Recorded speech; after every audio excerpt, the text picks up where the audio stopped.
Good morning, everyone. We have our quorum. I start. Please take your seats, everyone. So, let the parties take seats quickly, please. We did much this morning than we did this morning. Thank you, everyone, especially given our late last night for the 76 or 75 parties who were 10 o'clock with us last night. So thank you for you. We will not have to you that we're a little bit behind our working program. I would like to catch up as we can, so that will mean there will be a time there today. I will be managing my list quite closely, and I will be requesting that you keep your interventions focused and short. I'm not going to set a time limit. I do have a facility to put a timer behind me, which will obviously be quite intimidating. I don't think we're there yet. I did see parties really trying last night to keep their interventions short, and I really appreciate it.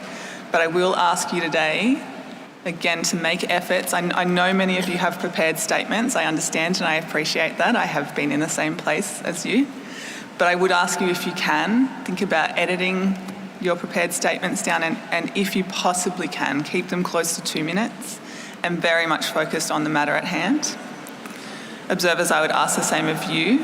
It is my intention, and I think I've demonstrated this, to make sure that as many parties and observers can speak on as many items as possible, but we really do need to keep to time. It is my intention to try and catch up as much of today's program as possible, and one of the reasons for that is so that I can make sure that we're not crossing over too much with the topics that are being discussed next door. So with that, I would like to start with CoP19 document 66.6, the report on the Elephant Trade Information System, the CITES. This document has been prepared by the Secretariat, so I'll ask the Secretariat to introduce it. Secretariat, you have the floor. Thank you, Chair. Document 66.6, submitted by the Secretariat, presents in Annex 1 a comprehensive analysis of the ETIS data carried out by traffic. Data analysis carried out by traffic. The Secretariat's introductory remarks focus on Annex 1, and more specifically, the trend in cluster analysis and the identification of countries requiring attention under the NIAP process based on ETIS data. Based on the extent to which they are affected by illegal trade in ivory, countries are categorized as Category A, B, and C, as defined in the guidelines to the National Ivory Action Plan process in Annex 3 of Resolution Conference 1010, Rev CoP18. Summaries of data reported to ETIS showed that fewer records were reported in 2020, with the number of seizures and total weight reported being similar to 2008 levels. And in 2019, the third highest weight of ivory seizures for the period 2008 to 2020 was reported to ETIS, including 3 record-setting seizures, each totaling 7.5 tons or more. The trend analysis included in Annex 1 was also reported to Standing Committee 74 and included ETIS data spanning 2008 to 2020, comprised of 16,818 ETIS records from 68 countries. The trend analysis results showed that since the peak in illegal ivory trade in 2014 to 2015, there appears to have been an overall decreasing trend in illegal ivory trade activity through to 2020, with 2020 estimates comparable to the baseline levels of 2008. However, possible impacts of the COVID-19 pandemic on overall illegal wildlife trade in 2020 make it very difficult to determine the extent of real increase in illegal trade related to control actions taken by parties and law enforcement agencies. A trend analysis omitting data from 2020 due to low reporting possibly resulting from the impacts of COVID-19 showed increasing trends up to a peak in 2019 for small and medium raw ivory classes. Future analysis of post-pandemic ETIS data will provide an indication of the direction and sustainability of these trends. As in previous ETIS reports to CITES COPs, a cluster analysis was conducted based on the ETIS data to identify parties with similar trade characteristics to help inform the process of identifying countries or territories that are most prominently implicated in the illegal ivory trade. This analysis was based on data from 2018 to 2020, covering the period since the last cluster analysis was presented at COP18. The analysis included 11 variables in 4 general groupings: seizure in, seizure out, weight in, and weight out, which were assessed for 65 countries or territories. Trade characteristics for the resulting cluster are presented in the report. Annex 1 describes the characterization of countries based on the interpretation of the ETIS analysis data. Countries were included in category A and B based on their higher overall illegal trade activity within the country, as well as higher large-scale illegal trade activities that occurred in the country undetected, such as large seizures in which a country was implicated as a country of origin, export, re-export, transport, or destination in the illegal trade chain. Differentiation between category A and B was based on illegal trade volume, or weight seized, and the reported role of the country in the illegal trade chain. As has been done in previous COP reports, supportive information from subsidiary data maintained in the ETIS database provided context to further differentiate countries into categories A and B. This included country rankings on the Corruption Perceptions Index, a measure of the country's law enforcement efforts based on reported ETIS data, and published literature, including the new Index of Global Organized Crime. Countries that presented new illegal trade dynamics are mentioned as Category C, with additional information used to justify the selection. The last section of the report in Annex 1 includes information relating to the ETIS data submission timeline and the implications associated with proposed amendments to the final deadline for the submission of ETIS data as contained in document CoP19-21. The Secretariat would like to draw the parties' attention to the tentative budget required to implement ETIS contained in Annex 4 to the document. The Secretariat and Traffic are grateful for the funding from the European Union through the Mikes Plus project, the U.S. Fish and Wildlife Services African Elephant Conservation Fund, the governments of Belgium, Germany, and the Netherlands, and Worldwide Fund for Nature. In conclusion, Chair, the Conference of the Parties is requested to note this report. Thank you, Secretariat. Before I open the floor to parties, just note that this is the ETIS report. Later on this morning, I hope, later this morning, we will deal with the review of ETIS, the document on the review of ETIS, so I would ask you to keep your comments specific to this report if you can, and as brief as possible. So parties, you have the floor. I see the Democratic Republic of the Congo.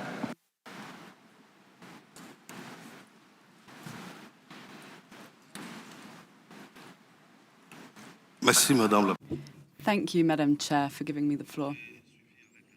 I have watched the development of this ETIS report with a great deal of attention as it has been presented to us by the Secretariat. I wish to thank them for providing this important information contained within this document. I wish to express my disapproval in adopting this report because the categorization of my country is not based on objective data.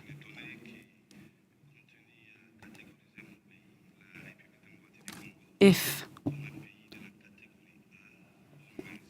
the DRC is categorized as a Category A country, as set out in this document, that would mean that our country is not undertaking efforts to fight corruption and poaching, and therefore I oppose this categorization because on behalf of the President Félix Antoine Tshisekedi from the Democratic Republic of the Congo, an ambitious program to fight corruption has been implemented in my country.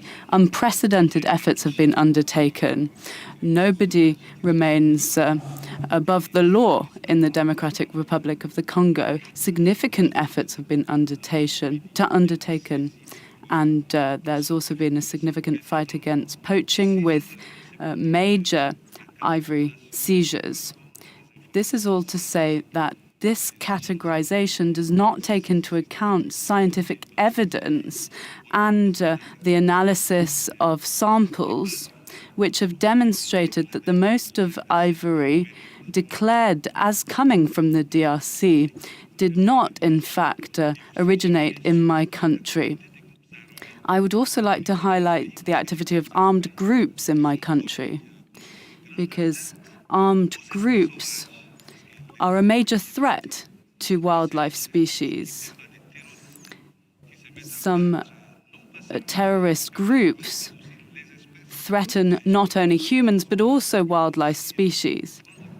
And therefore, our convention should be courageous enough to condemn these terrorist groups who threaten wildlife, animal and plants alike. My country is a transit country and therefore should be changed in terms of its category. Other transit countries are not classified as category A. Washington University carried out a study on the DRC which demonstrated that ivory came from the sub-region rather than the DRC. And therefore, this is why I wanted to take the floor on behalf of my president to object to this categorization, which is no longer up to date. I understand that this is a routine procedure that has been undertaken since the inception of this convention, as if there was some sort of conspiracy against the DRC. Thank you. Thank you, DRC. Your objections are noted. India, you have the floor. Thank you, Chair. We appreciate the efforts of Secretariat in preparing this report. We also take the note of the reports shared with us. India had improved upon the interface with the efforts of CITES and would like to take on record that we have provided the remaining data which had been asked by the CITES. So, as it has been mentioned in Cluster 6, it would be better if the data submitted by the country should also be taken on record. Thank you very much. Thank you, India. Just noting observers, I'm not taking you yet. If you wouldn't mind just letting me take parties. It does confuse my list if I have observers. I still have observers on my list. Singapore, you have the floor. Thank you, Madam Chair. As this is the first time we are taking the floor, we would like to congratulate Madam Chair for your successful election. We would also like to thank the Government of Panama for the warm welcome and excellent hosting of this conference. Singapore would like to thank the CITES Secretariat for preparing the report. The report mentioned Dr. Sam Wozel's study on elephant genotypes revealed the size and connectivity of transnational ivory traffickers. Singapore's Center for Wildlife Forensics, in collaboration with Professor Samuel Wozel from the University of Washington, published this study in Nature Human Behavior, which identified transnational ivory trafficking networks in Africa. The study looked at the involvement of transnational criminal organizations in the illegal trade in ivory and the importance of wildlife forensics in uncovering these criminal networks. Previous forensic DNA testing work by Dr. Wozel led to identifying the geographical origin of the elephant ivory tusk seized globally, which allowed enforcement authorities in source countries to target their enforcement efforts at poaching hotspots. These results also link multiple large ivory shipments to one another by genetically identifying tusks from the same elephant exported in separate shipments. This provided important insights on the movement of ivory within the supply chain from the poacher, collector, and consolidator for shipments. The study showed that by using DNA analysis, connections between seizures can be made by combining geographical assignment and genetic matching. This information can enhance investigation into transnational criminal organization networks by enforcement authorities. This also exemplifies the importance of collecting samples from seizure, as it can provide invaluable information. We strongly urge and welcome parties to reach out to us for any potential collaboration to analyze ivory specimens seized to contribute to a deeper and better understanding of the illegal trade in ivory. This is because ultimately no one member state alone can address the issues surrounding the illegal trade in ivory. Thank you, Madam Chair. Thank you, Singapore. Uganda, you have the floor. Thank you, Madam Chair. Uganda takes note of this report provided by the Secretariat and Traffic in document 66.6 that has been submitted in line with the reporting requirements under the resolution Conf 1010 Rev CoP19. Madam Chair, Uganda has been regularly submitting seizure data to CITES, and we are concerned that there are still a number of parties that have not been submitting this seizure data to CITES for better analysis to provide a more useful report. Illegal ivory trade is still a big issue of concern to us, and we need not lower our guard in the fight against this illegal trade that is highly organized and involves transnational criminal networks.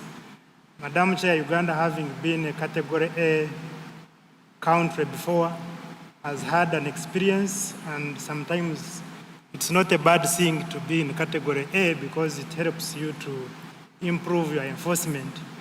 And I would like to say that Uganda has done a lot to improve on our enforcement against illegal ivory trade. So we urge those countries that have been identified and categorized as Category A and Category B not to really worry so much, but to put more effort in fighting this illicit trade. Otherwise, Chair, we take note of the ETC report and we submit. Thank you. Thank you, Uganda. United States of America, you have the floor. Thank you, Chair. The United States notes the report's assessments of the low level of illegal trade reported in 2020 could be a direct result of the COVID pandemic and not indicative of the current and future trends. Excluding 2020 from the trend analysis resulted in an increase rather than a decreased trend for raw ivory less than 100 kilograms and work ivory less than 10 kilograms. Again, the United States does not support moving the deadline for parties submitting ETIS reports from March 31st to October 31st, as this would result in larger potential time lags between data reporting by the parties and the data analysis presented in the ETIS to the Standing Committee and the Conference of the Parties. As stated in the document, Traffic found that moving the deadline back to October 31st would result in a lag time for ETIS reports for up to 4 years, 1 year longer than can occur under the March 31st deadline. Thank you, Chair. Thank you, United States. I will take a few more parties. I'm aware that this is just a report for noting, but I do want to hear some of your views. So I will take Vietnam, followed by Gabon. Vietnam, you have the floor.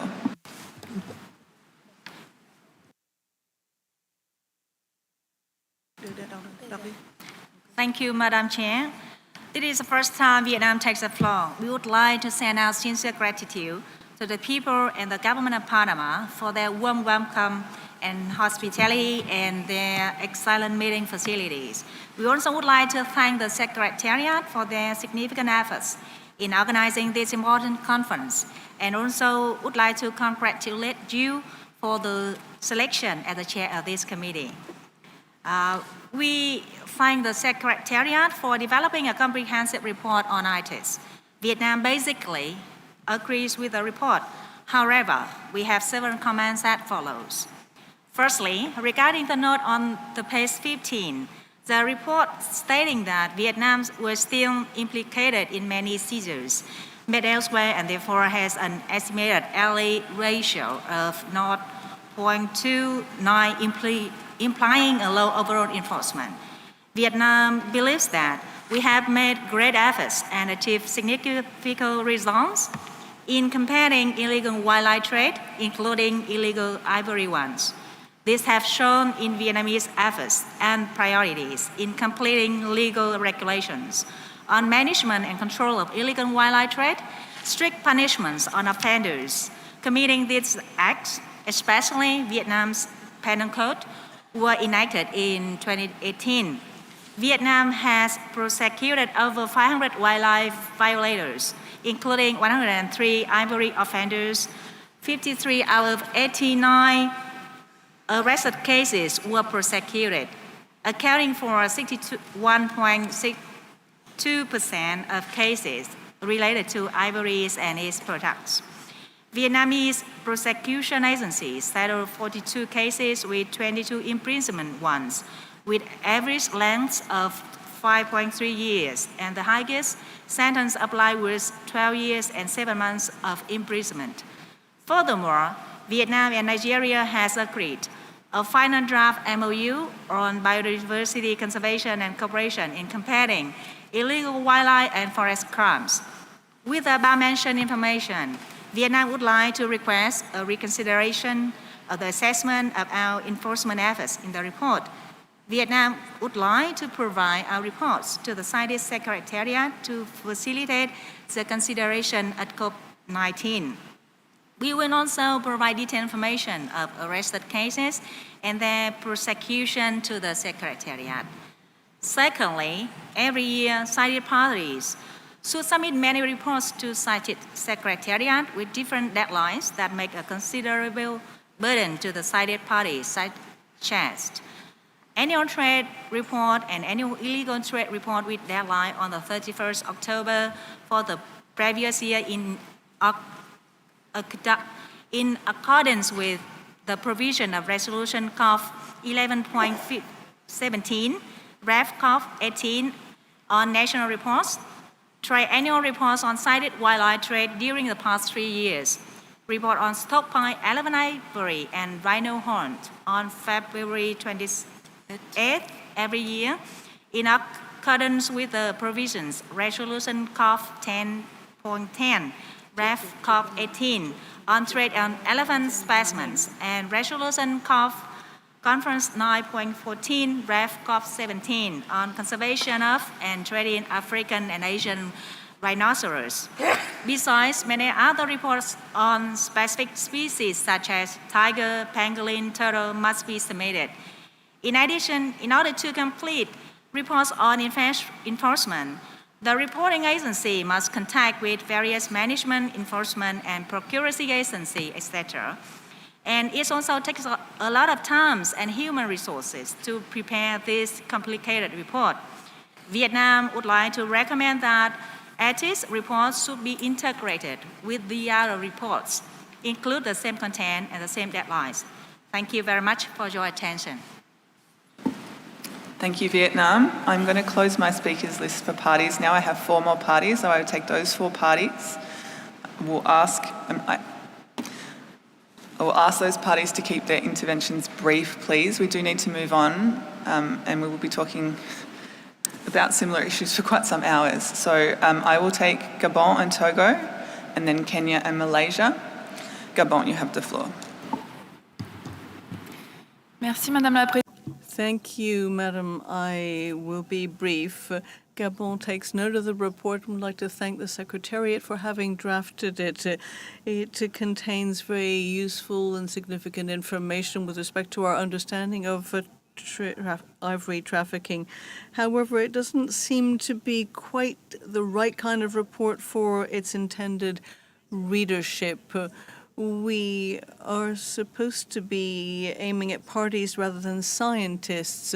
We think it would be useful if the results of these analyses are presented in terms that are clear to everybody, that are also clearly presented. any account of methodologies used could perhaps figure in an annex. We would also like to hark back to the SC 74 request that there be an account of ivory seizures that are linked to countries that have a legal ivory market. Thank you, Madam Chair. Thank you, Gabon. Togo, you have the floor. Merci, Madame. Thank you, Madam Chair. Togo takes note of the CITES report. We are listed as a country that has not provided data for 2018 to 20. I would like to stress how difficult it is to obtain such data. We have always done what we could to provide information. However, we have had some difficulty in gathering the data, and we are indeed in need of some capacity building. I do feel that when it comes to providing data online, it would be helpful if the Secretariat could provide us with some capacity building in order to ensure that the data is actually sent and appears on the webpage. We would like to thank you for the support that is given. Would like to acknowledge what Mike and Etis have done to help us prevent the illegal killing of elephants. Thank you. Thank you, Togo. Kenya, you have the floor. Thank you, Chair, and along with others, we want to thank Traffic for preparing this report. Madam Chair, Kenya was part of the first parties to be listed as a party of concern in Category 1 in the infamous Gang of 8, as was then lied to. The listing actually helped us improve on our law enforcement and address the issue of trafficking through our ports, and also led to legislative changes that helped in making our laws being more punitive. Madam Chair, we make a recollection that we did recommend beyond CITES, Mike, it is a technical team, to incorporate the technical experts from range states during the analysis process and the publishing of manuscripts from the data, because this data belongs to the range states. And I think this will address issues that parties disown reports once they are published to the Conference of Parties. Madam Chair, we also want to support the possibility of having a joint analysis of ETIS and MIC data as suggested in paragraph 11 of CoP19 in document 66.6 be explored and have the ETIS report for COP20 presented as outlined in paragraph 11 thereof. And finally, Madam Chair, just like US, we'll want to recommend that the date of submission of ETIS data by parties be maintained to be 31st March each year, other than being pushed to September. That, I think, has been a practice, and we see no basis for changing the submission date. I submit, Chair. Thank you, Kenya. My final party is Malaysia. Malaysia, you have the floor. Madam Chair, Malaysia welcomes this report and thanks the Secretariat for preparing it. Although the report notes that Malaysia retains its transit status, Malaysia would like to highlight that we have improved from being in Category A to Category B in the NIAP process. Malaysia is continuously committed to combat illegal trade of ivory at many levels, including at the grassroots levels. This year, the government of Malaysia has taken a move in establishing a new Wildlife Crime Bureau within the Royal Malaysian Police to increase the intel and enforcement measures within enforcement agencies. Madam Chair, Malaysia has a concern about the methodology used in this report, where Malaysia has been clustered in Cluster 2 with other source countries. This concern was also raised within the CoP19. We will detail this concern in the next agenda regarding review of ITES. Malaysia takes note of this report. Thank you, Madam Chair. Thank you. Malaysia. So I would like to take 2 or 3 observers. So I will open the floor to observers, but only 2 or 3, and I will ask you to keep your interventions to 2 minutes if we can. I would like to move on. I think we've had some good discussion here, and we're making good time. We're on time for what I was hoping. So we'll take the Centre for Environmental Forensic Science. You have the floor. Thank you, Madam Secretary. The Center for Environmental Forensic Science wishes to reinforce the comments by DRC, Malaysia, Kenya, and Singapore. ITES data are critical, but their data collection method provides minimal, reliable information on the origin of the ivory in these seizures.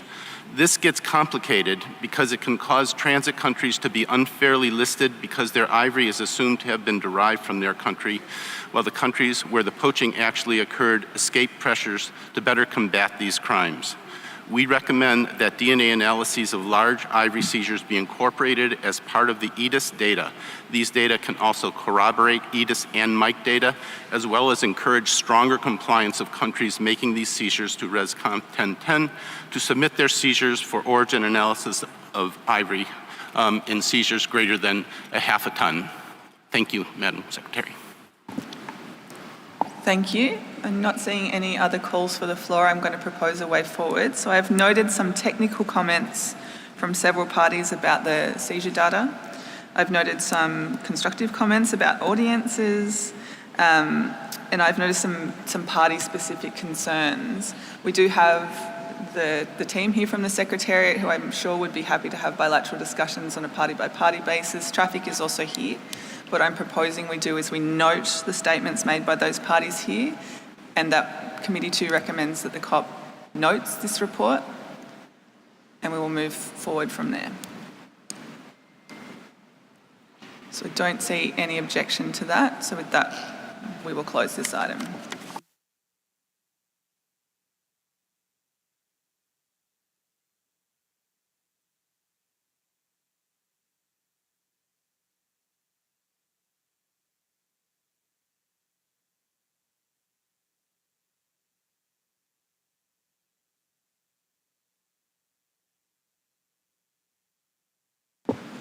So we are going to start with COP19 document 66.1 on the implementation of Resolution COP 1010, Rev COP 18 on trade in elephant specimens. I did want to take a moment to just lay out what I would like to do structurally with this document and the next. So document 66.1 has 5 parts. The first part is on the closure of domestic ivory markets. The second is on trade in mammoth ivory. The third is on trade in Asian elephants. The fourth is on stocks and stockpiles. And the fifth on the National Ivory Action Plan process. Document 66.3, and I say this for the information of the proponents of document 66.3, also deals with matters to do with domestic ivory markets in the similar way in part to the way that part 1 of document 66.1 does. So what I would like to do is have document 66.1 introduced in its entirety, and then I would like to hold off on discussion about part 1 on domestic ivory markets. So we will discuss parts 2 through 5 together. Then I will have the proponents introduce document 66.3, and we will discuss part 1 of 66.1 alongside document 66.3. So we will take the 2 elements on domestic ivory markets together. I hope that makes sense. I'm not being clear, I will repeat throughout. So when we take interventions on the first part of our discussion on 66.1, I would request that you keep those to parts 2 through 5 of the document. Rest assured, I will come back to part 1. So with that, document 66.1 has been prepared by the Secretariat at the request of the Standing Committee. So I'll ask the Secretariat to introduce it. Secretariat, you have the floor. Thank you, Chair. Document CoP19 66.1, submitted by the Secretariat at the request of the Standing Committee, provides information on the implementation of Resolution Conference 1010, Rev CoP18, on trade in elephant specimens, and includes the actions decided on and determinations made by the Standing Committee regarding specific elements of the resolution, as well as relevant decisions adopted at the 18th meeting of the Conference of the Parties. The document is divided in 5 parts, each of which will be introduced with respect to the relevant decisions addressed. Part 1 of the document on the implementation of decisions 18.117 and 18.119 on closure of domestic ivory markets includes information on the reports submitted by 8 parties in response to a notification issued by the Secretariat requesting parties that have not disclosed their domestic markets for commercial trade in raw and worked ivory to report on measures they are taking to ensure that their domestic ivory markets are not contributing to poaching or illegal trade. The Standing Committee requested the Secretariat to remind parties to provide information on the status of the legality of their domestic ivory markets and efforts to implement Resolution Conference 1010, Rev CoP18, and annual reporting on this resolution relating to the marking, inventories, and security of elephant ivory stocks. The Standing Committee furthermore agreed to recommend to the Conference of the Parties the renewal of decisions 18.117 to 18.119 as contained in Annex 1 of the present document.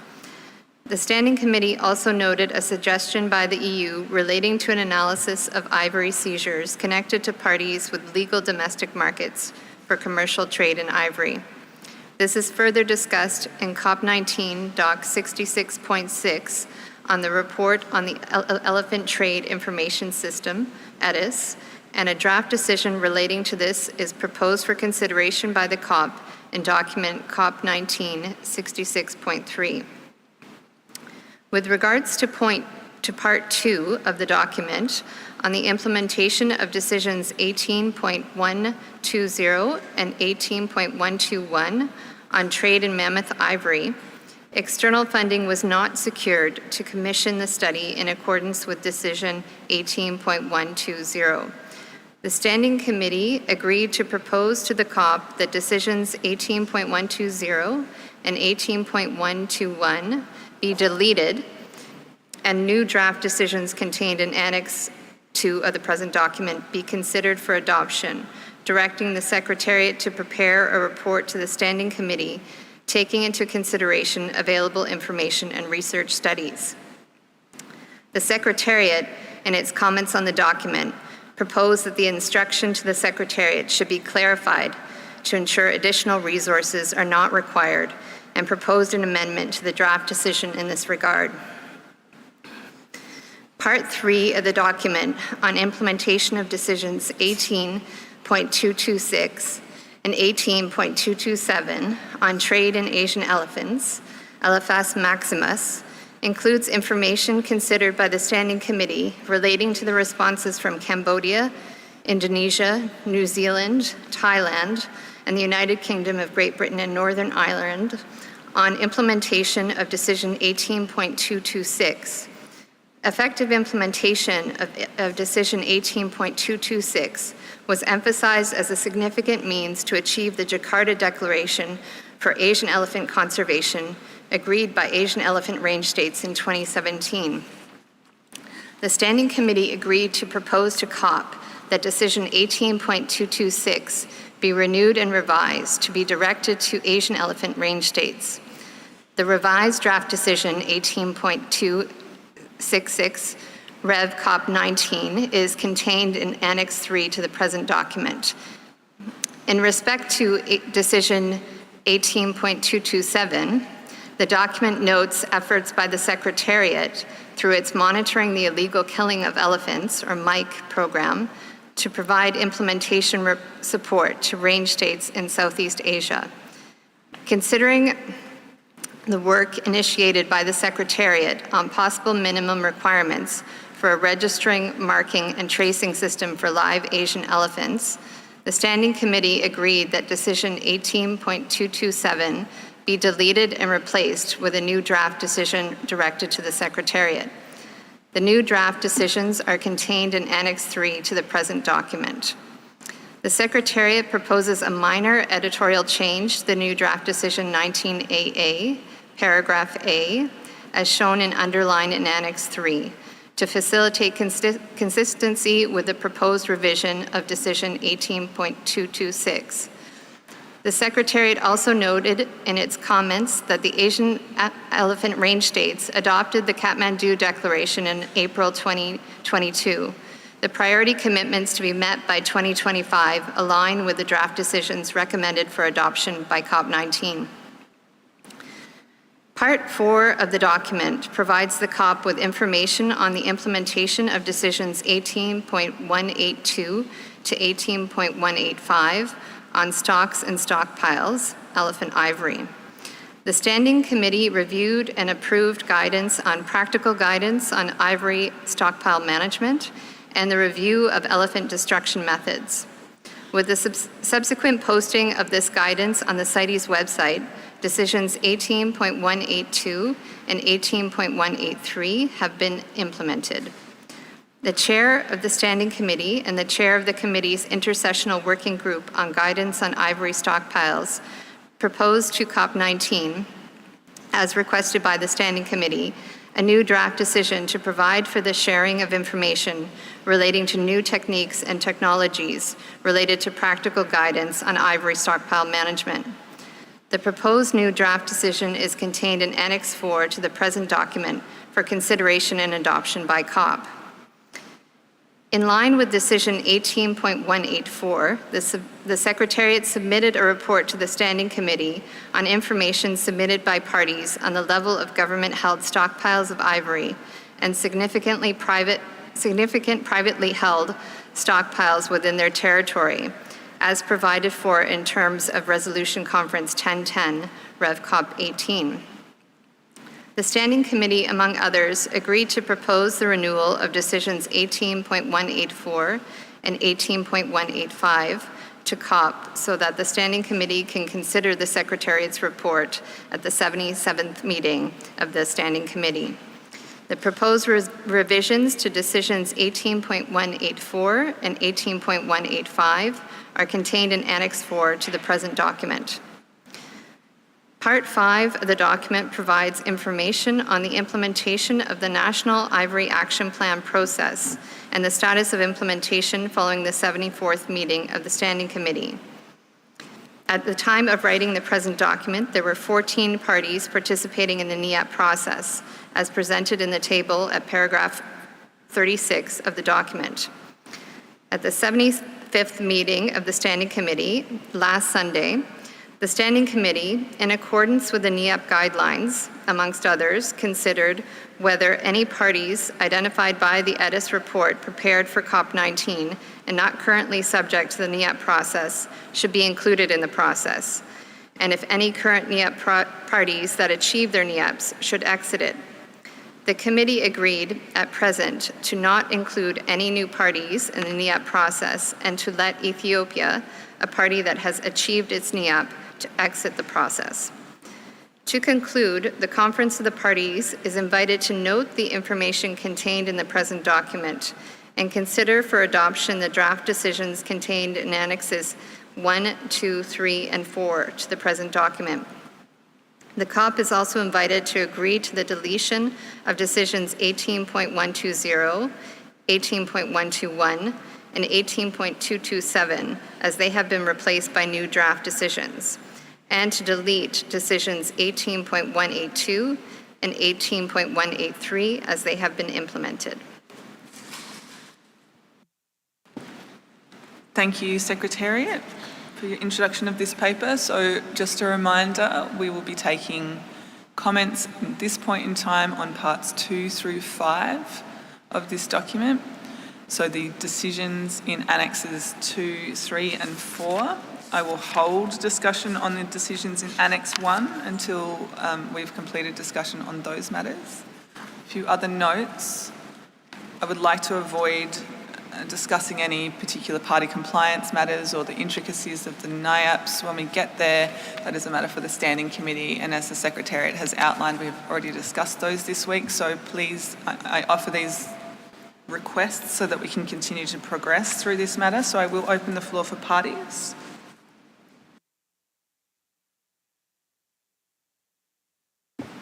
India, you have the floor. Thank you, Madam Chair.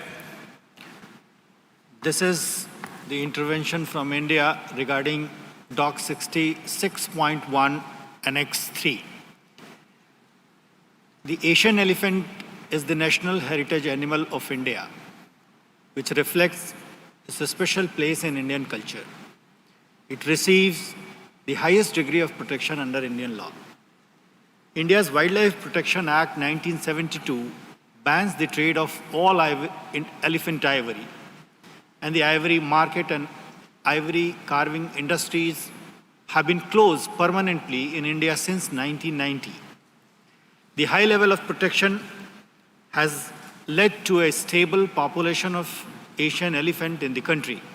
We therefore support measures to close legal markets which are contributing towards poaching of elephants or illegal trade of ivory. The Government of India has been taking various measures to manage captive elephants in India. Our legislation requires a valid ownership certificate issued by the Forest Department in order for any person to possess a captive elephant. In addition to this, microchips are also widely used to identify legally owned captive elephants. Recently, the Government of India under Project Elephant has started DNA profiling of captive elephants in collaboration with Wildlife Institute of India. It involves data capture through a mobile application named Gajah Suchana. In principle, we agree that every elephant range country should adopt a reliable marking and tracing system for captive elephants on their own.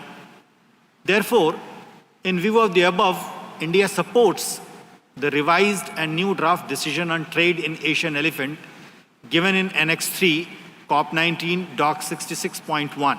However, we do not support the Secretariat's proposed revision to decision 18.226 Rev CoP19 in Annex 3 of the Doc 61.1 to direct the decision applicable only to Asian elephant range states. Since the decision relates to trade in Asian elephants and their parts and derivatives, it must be directed to all parties involved in such trade and not the just range states. Thank you, Madam Chair. Thank you, India. Thailand, you have the floor. Thank you, Madam Chair.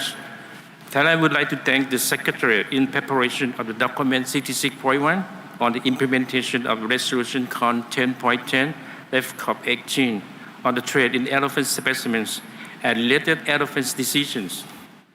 Thailand notes the information contained in the present documents and agrees that the decision implemented be deleted as stated in the recommendation A and C on page 7. With regard to the recommendations B, where the Conference of the Party is invited to adopt the draft decision contained in Annex 1, 2, 3, and 4 to the present documents, the Thailand has no objection on the adoption of the draft decision contained in Annex 1, 2, and 4.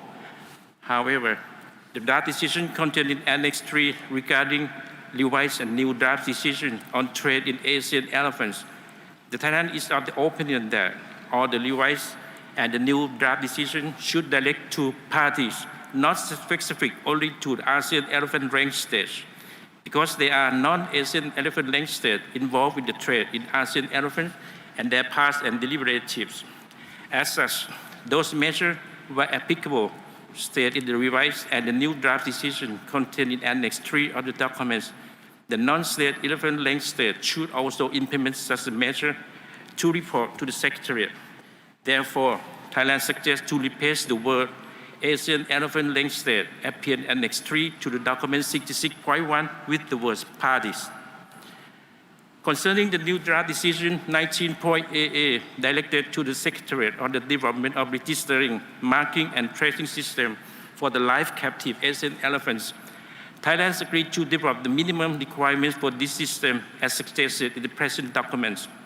The Thailand, however, would like to share our current legislation practice that we have applied for the captive elephants and tigers.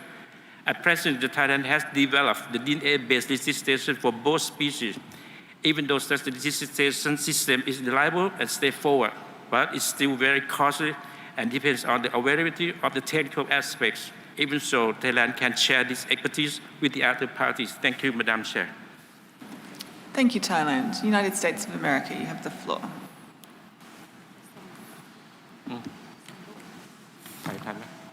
Thank you, Chair. The United States notes and appreciates the report from the Standing Committee. We support draft decisions in Annex 1 through 4. Oh, we're only talking about 2 through 4 with some edits. Specifically, for trade in mammoth ivory in Annex 2, the United States recognizes the difficulty in obtaining external funding to commission a study on the trade in mammoth ivory and its impacts and contribution to the illegal trade in elephant ivory and the poaching of elephants and the ongoing independent research on this issue. We support the adoption of the revised draft decisions in Annex 2 to the document, including the Secretariat's suggested edits to the proposed revisions of 18.120, as specified in its comments. For the trade in Asian elephants, Annex 3, we align our views with India and Thailand and note that the illegal trade in Asian elephants and their parts and derivatives is not limited to Asian elephant range states, and suggest that the decisions 18.226 be directed to the parties, especially Asian elephant range states, rather than only Asian elephant range states. We believe that the draft decisions 19.AA, which direct the Secretariat to develop minimum requirements for registering, marking, and tracing systems for live Asian elephants, should also include an instruction directing the Secretariat to work with relevant experts in the trade in live Asian elephants, including the IUCN Asian Elephant Specialist Group, to identify, consider, and collaborate with existing or planned range state efforts with partners to develop and implement registration systems, and to ensure there are no duplications in effort in development of or redundancies in existing or planned efforts by range states and their partners. For stocks and stockpiles, Annex 4, the United States supports the revised draft decisions in Annex 4, including 19AA, the new draft decision directed to the Secretariat. Thank you. Thank you, United States. European Union, you have the floor. Thank you, Madam Chair. The EU and its member states thank the Secretariat for this extensive report on the implementation by parties of Resolution COP 10.10. As requested by the Chair, I will refrain from commenting on Annex 1 of this document and provide our comments on this later on. With regards to Section 2 dealing with 2 decisions on trade in mammoth ivory, the EU and its member states can support the draft decisions contained in Annex 2 with the amendments made by the Secretariat, ensuring that no additional resources are required to undertake this task. On Part 3 of the report, on the implementation of the decisions linked to the trade in Asian elephants, we support the renewal of Decision 18.226 and call upon the Asian elephant range states to report on their implementation in the next intersessional period. We also support the new draft decisions 19AA and 19BB on the development of minimum requirements for a registering, marking and tracing system for live Asian elephants. We agree with the suggestion made by the USA to direct these decisions to all parties, especially Asian elephant range states. Furthermore, at SC 74, the practical guidance for the management of ivory stockpiles, including their disposal, were adopted, and this has been posted on the CITES website. The EU and its member states agree that decision 18.182 and 18.183 have been implemented, but we agree as well that this guidance should remain a living document, so we support the new draft decision 19AA that will allow parties to provide information about new techniques and technologies on ivory stockpile management. We also support the renewal of the two other decisions, 18.184 and 18.185, as mentioned in Annex 4. Thank you. Thank you, European Union, and thank you everyone for your comments being so focused on the annexes and your constructive input. This is excellent this morning. I have several more parties on my list. I will take you. Indonesia, you're first on my list. You have the floor.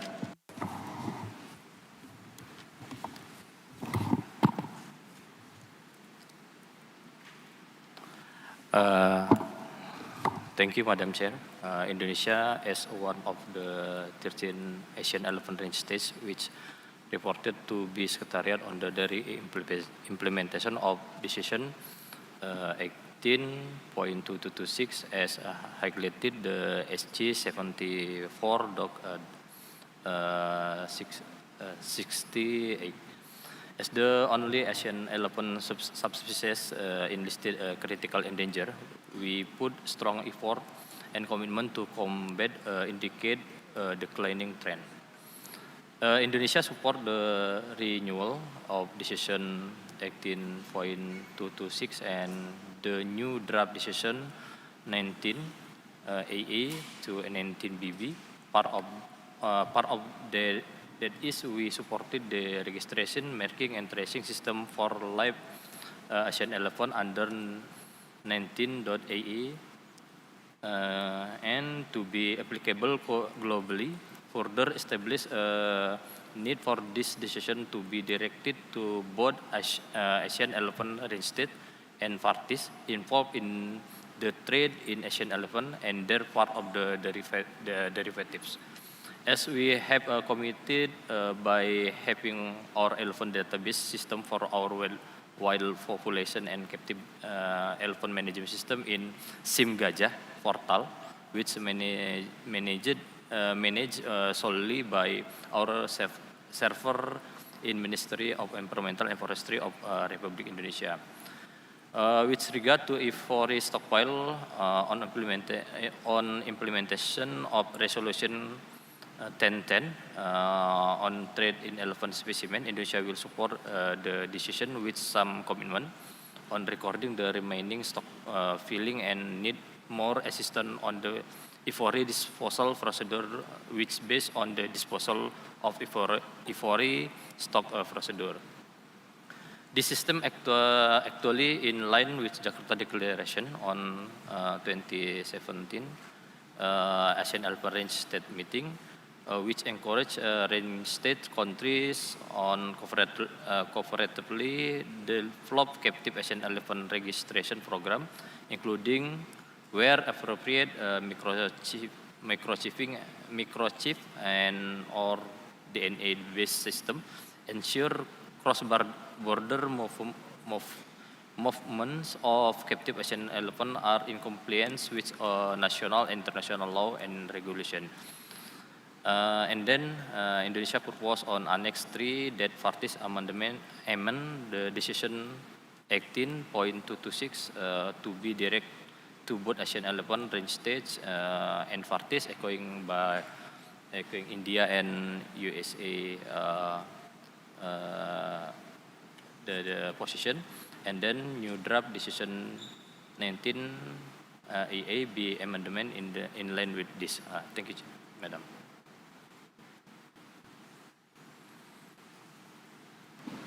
Thank you, Indonesia. My party list has remained static for some time, so I'm going to close it and I will take the remaining parties on my list.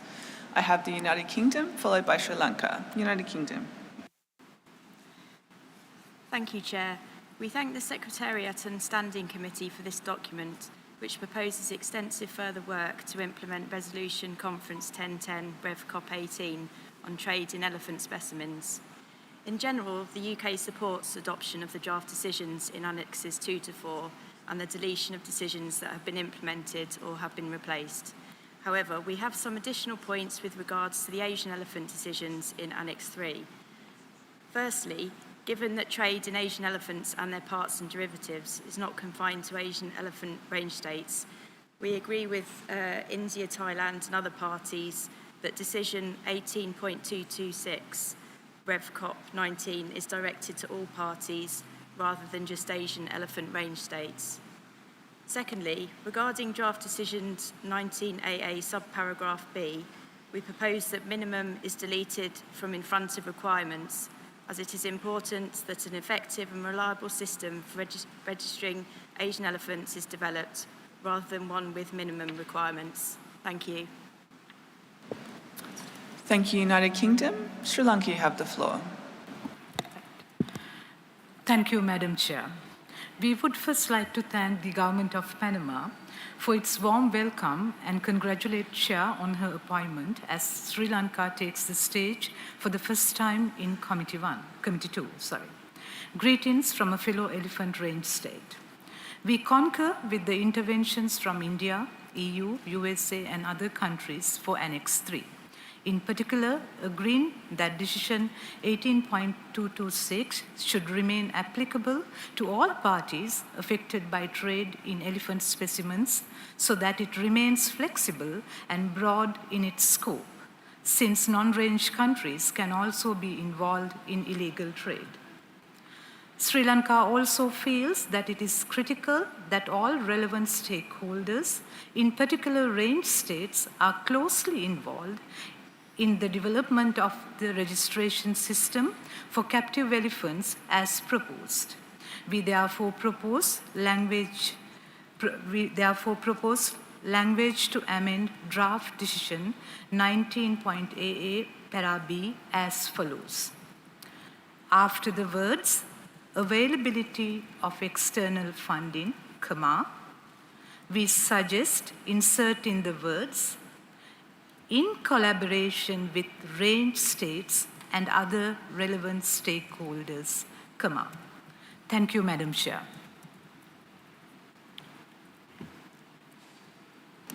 Thank you, Sri Lanka. We caught that. So I will take Malaysia, followed by Japan, followed by Gabon. Malaysia, you have the floor. Madam Chair, I'll be brief. In general, Malaysia supports the draft decisions, but is in line with India, Thailand, the UK, and the USA on the draft decision 18.226. We support that extending the decision to all parties affected by trade of elephant specimens is important and not only confining the decision to Asian elephant range states. Thank you. Thank you, Malaysia. Japan. Thank you, Madam Chair. Japan thanks SC and the Secretariat to prepare this document.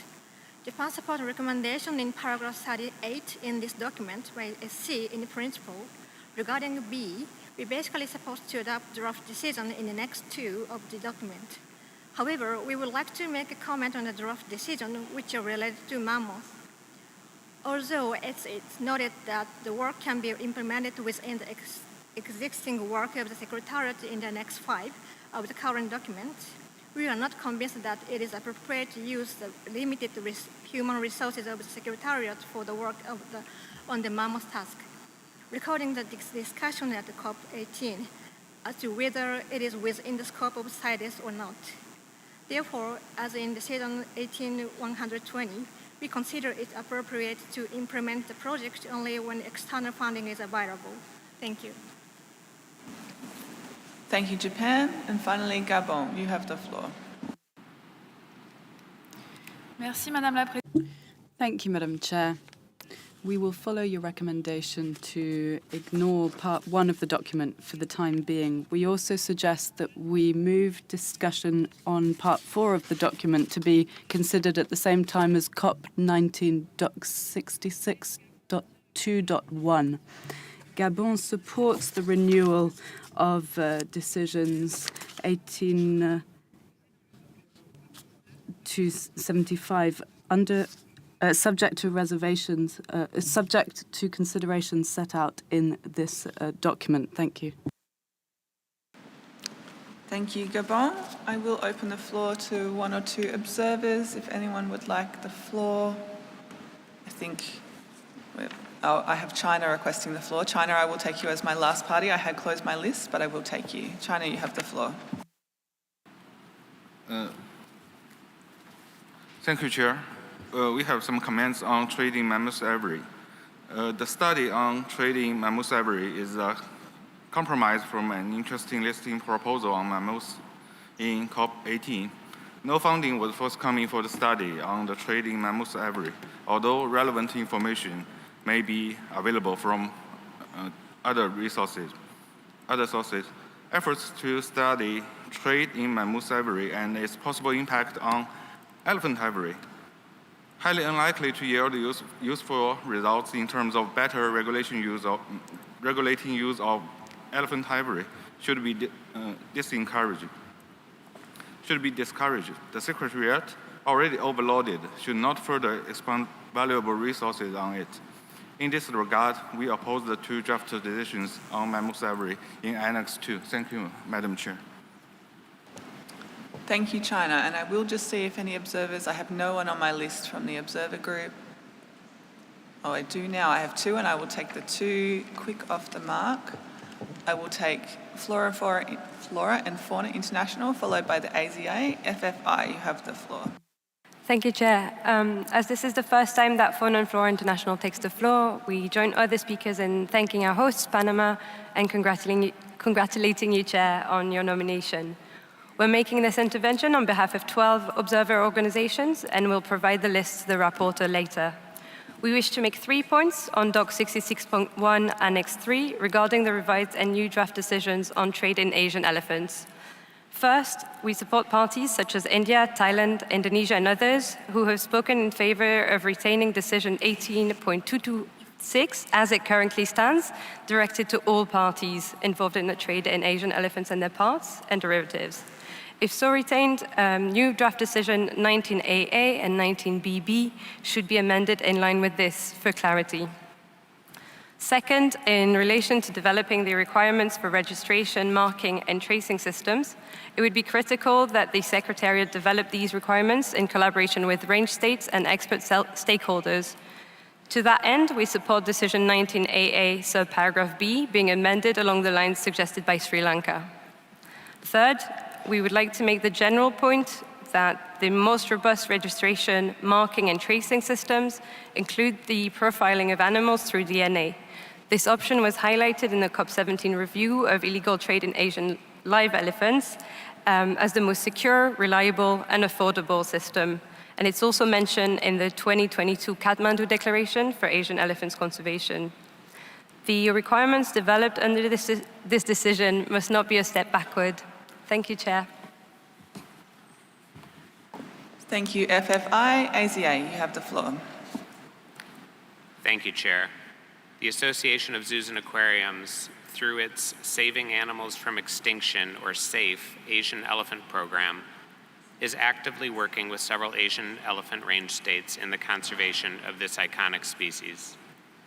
This work is particularly focused on the registration, marking, and tracing of live Asian elephants, and may serve as a model that could be expanded in the Asian elephants range. We welcome opportunities to serve this larger community. We welcome the renewal of Decision 18.226 and new draft Decision 19.AA, and we stand ready to assist the Secretariat and Asian elephant range states in their implementation. Thank you, Chair. Thank you, AZA. So as I've indicated, we will move on to part one once I've had the proponents of document 66.3 introduce their document, but I thought it might be useful for me to just temporarily sum up where we've gotten to in these discussions. And I will come back and do that again when we close document 66.1. So we've held discussions on Annex 2. I have heard mostly support for the adoption of the draft decisions on trade in mammoth ivory in Annex 2, but with the amendment proposed by the Secretariat, which is on page 8 of the document, which goes to the resources allocated. To that, I've heard only one party in opposition, but general support. And the decisions in Annex 3 related to trade in Asian elephants. We have heard a lot of support for maintaining the direction of Decision 18.226, Rev CoP19 to parties. I did see some language around especially Asian elephant range states, but I think parties has been the general consensus view, and I think that's a little bit simpler.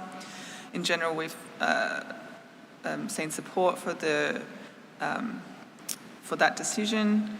We've seen support for the new draft decision 19AA with the amendment from Sri Lanka in paragraph B regarding collaboration with range states and other relevant stakeholders, and the UK's amendment deleting the word minimum in the first line of paragraph B, and support for the adoption of new draft decision 19BB, and also support for the adoption of the decisions in Annex 4 on stocks and stockpiles, noting the synergies with the future stockpiles documents that we will get to. So that's my...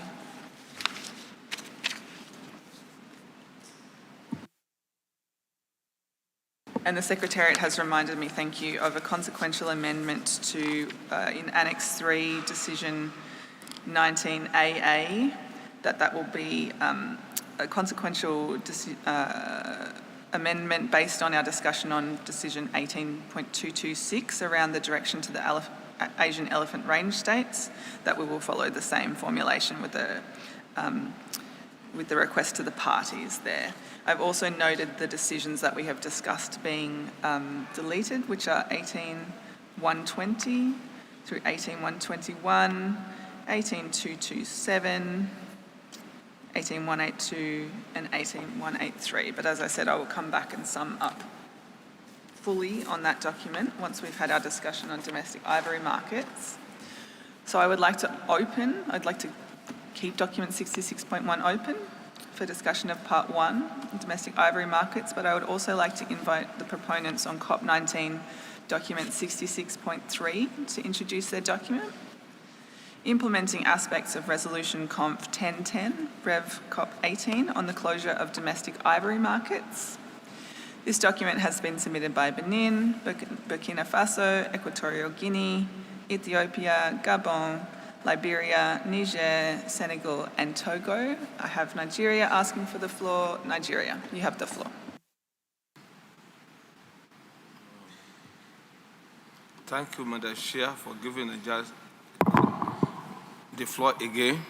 So Nigeria is in support of the intervention and adds his voice to those who are urging Japan to close its domestic ivory markets as recommended by Resolution Conference 1010 Rev COP18.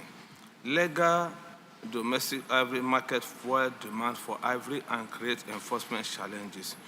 Madam Chair, you agree with us that we support the draft decision contained in COP19 66.3 Annex 1.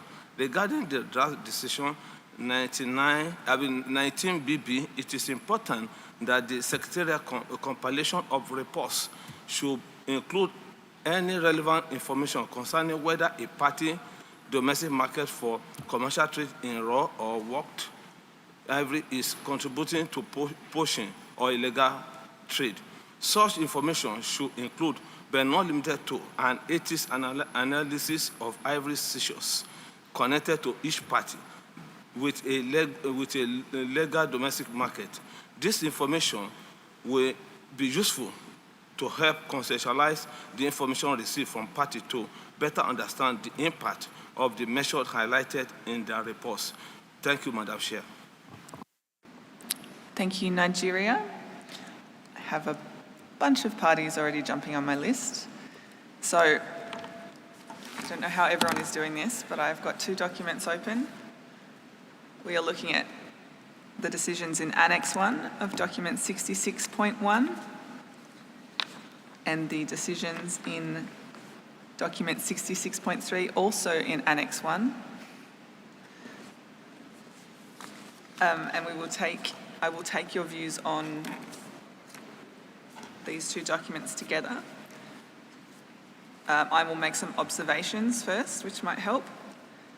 So in document 66.1, Annex 1, the first decision directed to parties, 18.117 Rev CoP19, is more or less identical to decision 19AA in document 66.3.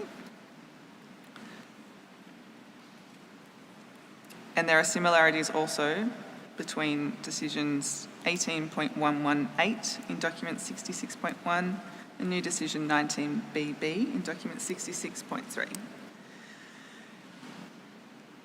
So I will open the floor to parties. I have a long list already, so I will, because I've just said I'm opening my list, I will open it for a few minutes.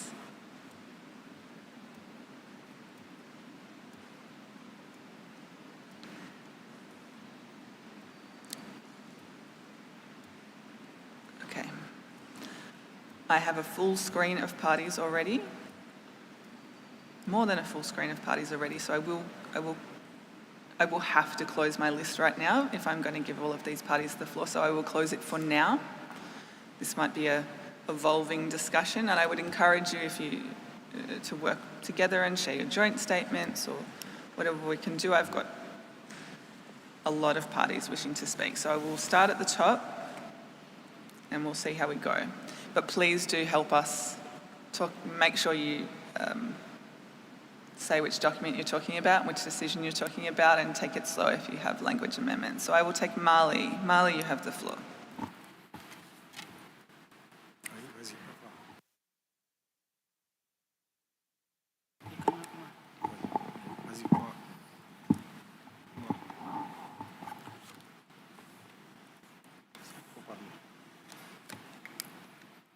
Merci beaucoup, Madame. Thank you very much, Madam Chair. Mali shares this proposal co-submitted with Benin, Burkina Faso, Equatorial Guinea, Ethiopia, Gabon, Liberia, Niger, Senegal, and Togo. Thank you very much.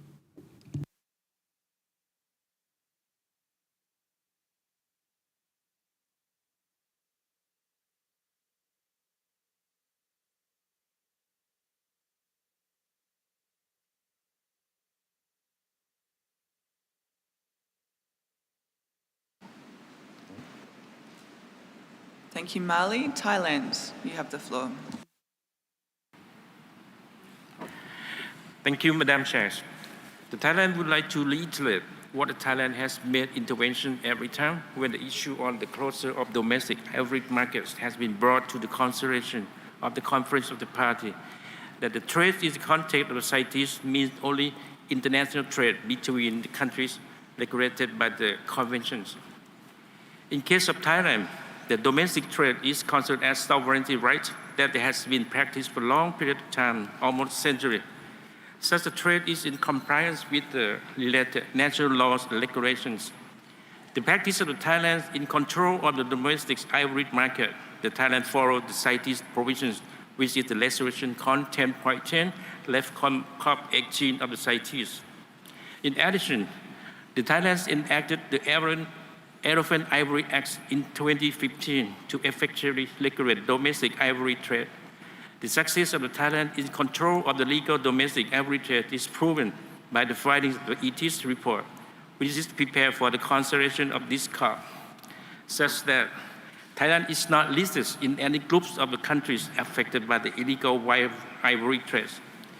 Thailand is of the opinion that there is no reason that the closure of domestic ivory markets is necessary.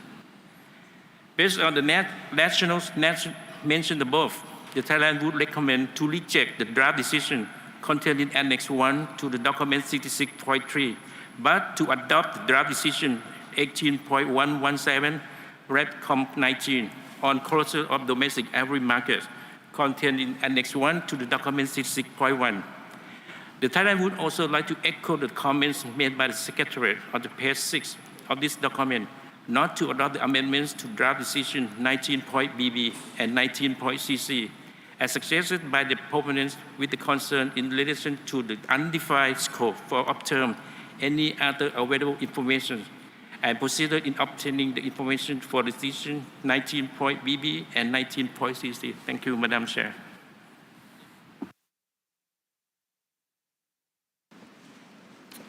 Thank you, Thailand. Ms. Benin, you have the floor. Merci beaucoup, Madame. Thank you very much, Madam Chair. As regards document 66.1, Benin supports the renewal of decisions 18.117 and 18.118, and also, as recommended by document 66.3, which we also support.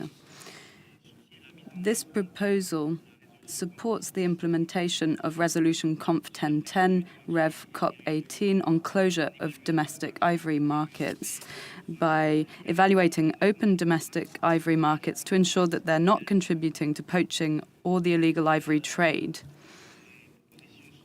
This proposal, 66.3, also highlights several countries which are non-arranged states which have significant stocks of ivory, and it leads to illegal trade in ivory and undermines efforts to close domestic ivory markets. Therefore, we strongly support the adoption of Decision 66.3. Thank you.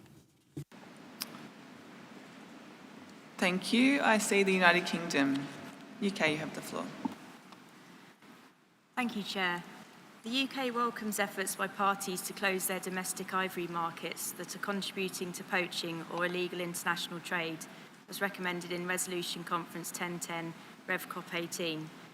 As recognised in the preambular text of Resolution Conference 1010, legal domestic markets for ivory may increase the risk to elephant populations and local communities due to the opportunity it creates for the laundering of illegal ivory under the guise of legality.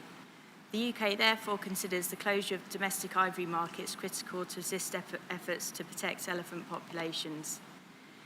It is vital that parties that have not closed their domestic markets report on measures they are taking to ensure that their domestic ivory markets are not contributing to illegal trade. The UK therefore supports adoption of the draft decisions in Annex 1 of CoP19.66.1. We also support the adoption of proposed decision 19DD in CoP19.66.3 regarding analysis of ivory seizures connected to parties with legal domestic ivory markets. However, we consider it important that this analysis is carried out as soon as possible. We note the Secretariat's concerns about timings, but hope that this can be navigated and urge that this work is carried out by SC 77. Thank you. Thank you, United Kingdom. Botswana, you have the floor.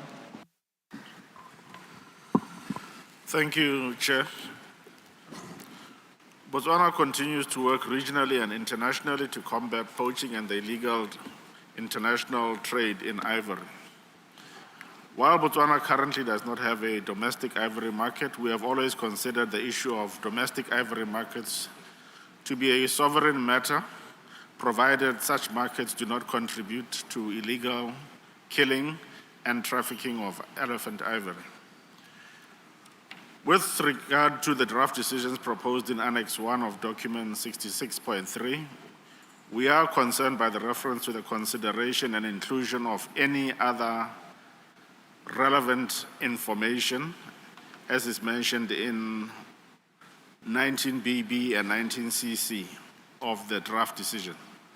And we wonder who would confirm the veracity of such information. A consensus approach on the matter of domestic ivory markets that are contributing to poaching and illegal ivory trade was reached at COP18, and we do not see the need to consider a new set of decisions on the same matter at this time. Botswana is therefore not in a position to support the draft decisions proposed in Annex 1 of document 66.3. We, however, would support the draft decisions 18.117 to 18.119 in document 66.1. Thank you, Chair. Thank you, Botswana. I see Gabon. Gabon, you have the floor. Merci, Madame. Thank you, Madam. Gabon is taking the floor as co-sponsor of 66.3. The existence of legal ivory markets is a source of major concern because it does provide opportunities for ivory laundering, as well as stimulating demand, giving rise to illegal trade and poaching. With respect to 19BB in document 66.3 Annex 1, the term available information relevant refers to any useful information available that sheds any light on the extent to which domestic markets give rise to illegal trade or poaching.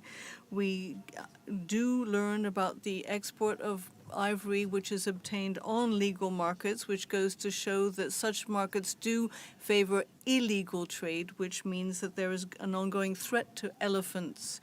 We would like to reiterate our support for the proposal made by the EU and supported by other parties to SC 74, which proposed amending the CITES working group to ensure that there is as soon as possible an analysis of ivory from those countries that have not closed their ivory markets.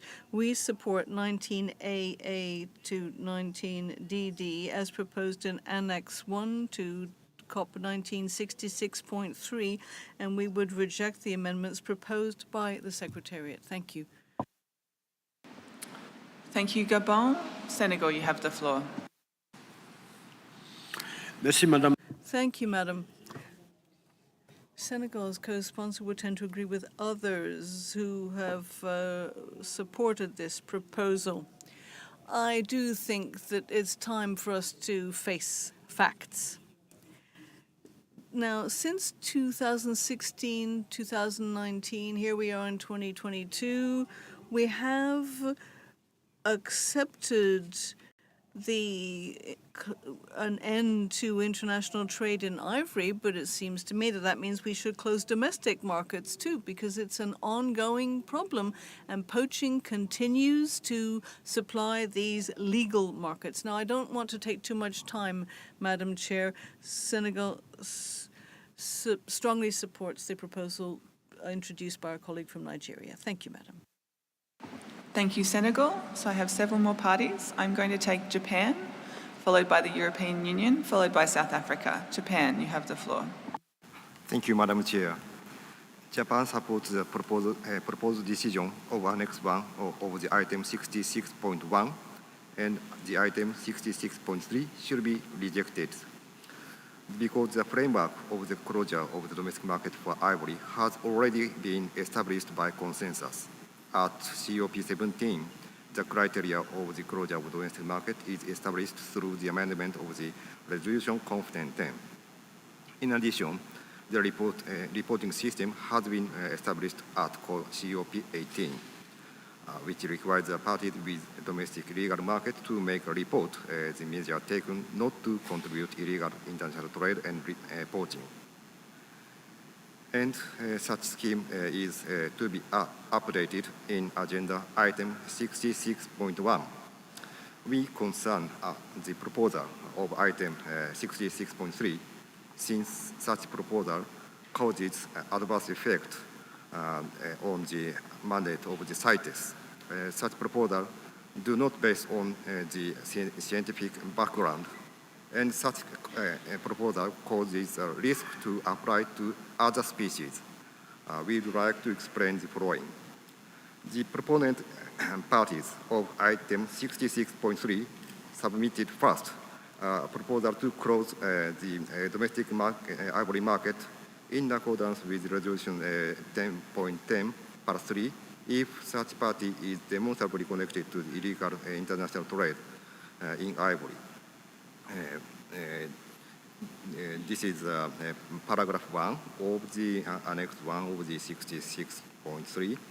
The second proposal we think is a proposal to introduce as if it were verification procedure The reason why we think as if it were a verification procedure is this in the 19.bb, the Secretary shall, according to the 19bb of the draft proposal of item 66.3, the Secretary shall prepare a report based on not only reports by the parties with legal market, but also based on the information with the term together with any other available information relevant to them. The Standard Committee consider any other relevant information available, and the Secretary shall conduct an analysis of ivory seizures connected to the parties with legal domestic market for each commercial trade in ivory, and include the analysis of the CITES report. The first one is challenging to the existing criteria of paragraph 3 of the regulation 1010, with ambiguous term and makes the criteria more complex to the parties. The proposal, the second point, as if it were a verification procedure, seems to introduce the third-party verification procedures, since the Secretary and parties are able to make any question officially in advance the SCs, and at least we think the party which have not closed their market seems to be obliged to answer such questions, even though the origin of the information is not based on the scientifically rigorous biased analysis or partial. The meaning of the proposal is to establish further requirement to regulate other parties' domestic control measures on wildlife. Though the mandate of the CITES is international trade on endangered wildlife. If we easily allow such type of discussions, for instance, third-party verification to domestic control measures of its territory, the result of such discussion may apply to other wildlife as well. We believe that there is no scientific evidence that all of the legal domestic market contribute to the poaching or illegal trade. And the situation is not changed between COP18 and COP19. Madam Chair, we concern the misleading information to let the third parties have wrong impression to Japan. To take this opportunity, we would like to explain the outline of how Japan is not contributing to the illegal trade and poaching. Regarding the characteristic of Japan, I will just tell you, you have had 5 minutes. I will give you another minute to do so because I know it's important. Yes, sorry. Japan have uploaded information document in 48 and information document 47 to explain how Japan is not contributing to the poaching or illegal trade. Thank you, Madam Chair. Thank you, Japan. Then I said I would take the European Union, followed by South Africa. European Union, you have the floor. Thank you, Madam Chair. The EU and its member states accept the renewal of the draft decisions 18.117 to 18.119, as mentioned in document 66.1, Annex 1. On the proposed additions mentioned in document 66.3, we feel it's not clear what is meant by the addition of the words any other available information as proposed by the proponents of this document, and we are not convinced of the added value. Therefore, we do not agree to these changes. We do accept the revised decision 19.DD as redrafted by the CITES Secretariat. Thank you. Thank you. EU, South Africa. Thank you, Chair. South Africa has a small, well-regulated domestic ivory market, which has not contributed to illegal trade, as indicated in our regular reporting to the CITES Secretariat. We believe that South Africa has a sovereign right to sustainably use its natural resources and thus do not support the closure of domestic ivory markets. We do, however, support the draft decision 19DD in Doc 66.3. Thank you. Thank you, South Africa. I'm going to take the remaining 8 or so parties on my list, so I will take them from what I can see as the top. Togo, you have the floor. Thank you, Madam Chair. Togo would urge the COP to drop the draft decisions in Annex 1 of 66.3. We would urge countries to close their ivory domestic markets as when keeping with Resolution Conf 1010 Rev COP 18. And we all would refer to the Mike and Ettis reports that tell us that legal markets should be considered, and we should have this reporting at the Standing Committee at 77th and 78th meeting. We would support the idea of this analysis, which should be conducted as a matter of urgency and not postponed further. Thank you. Thank you, Togo. I have Kenya, followed by Zimbabwe. Kenya, you have the floor. Thank you, Madam Chair. Madam Chair, Resolution 1010 recommends that all parties and non-parties should close domestic ivory markets that are contributing to poaching or illegal trade. With many CITES parties having adopted the recommendation and taken steps to close their markets, prioritizing the closure of the remaining significant market is key to the effective and uniform implementation of this resolution. Madam Chair, remaining open ivory market poses real risks to perpetuate transnational wildlife crime because they can continue to incentivize illegal imports and exports. To determine the most significant domestic ivory markets, it is necessary to take into account not only the current sources of ivory that supply that market, but also potential future sources of ivory.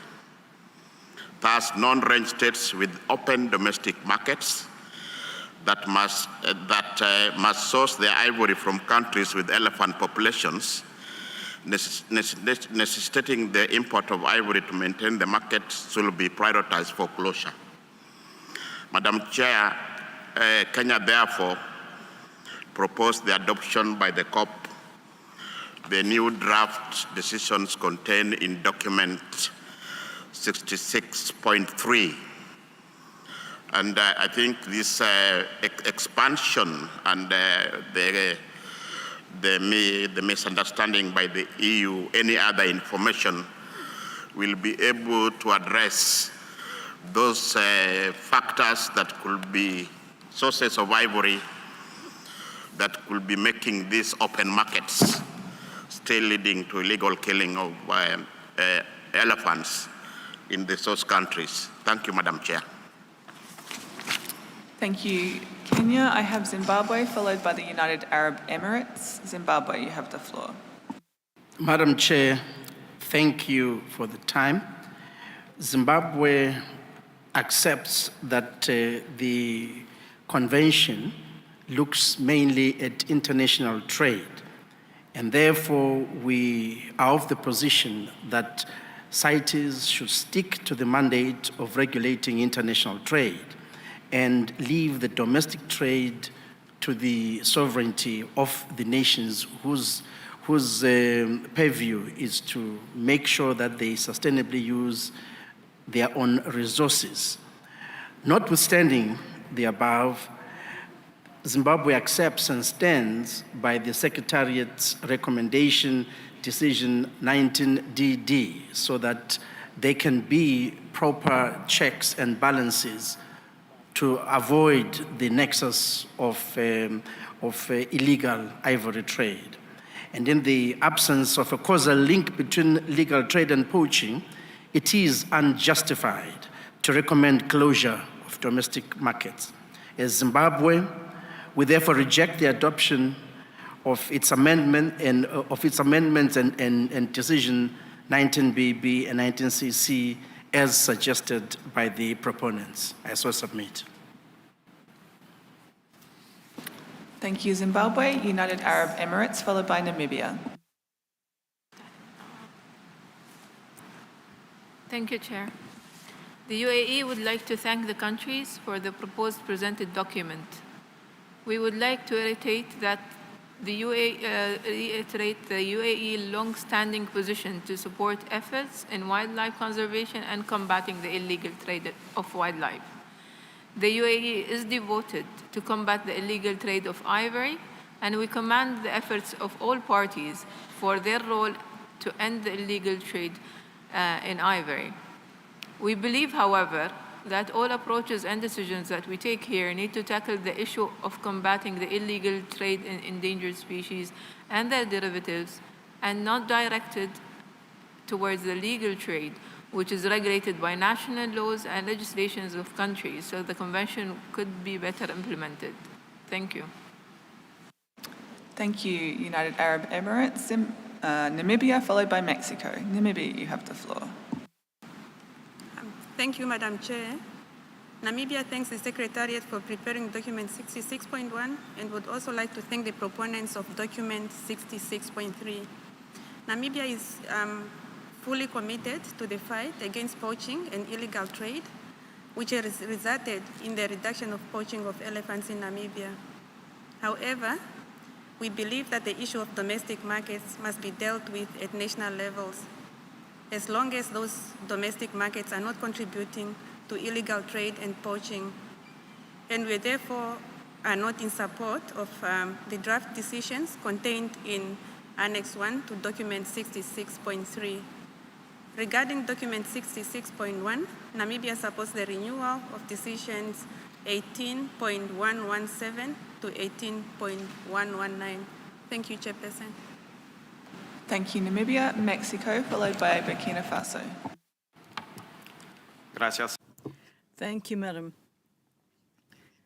Mexico understands and shares concerns about the ivory market and would object to any import, exporting, and re-exporting of ivory, and it is prohibited in our national legislation.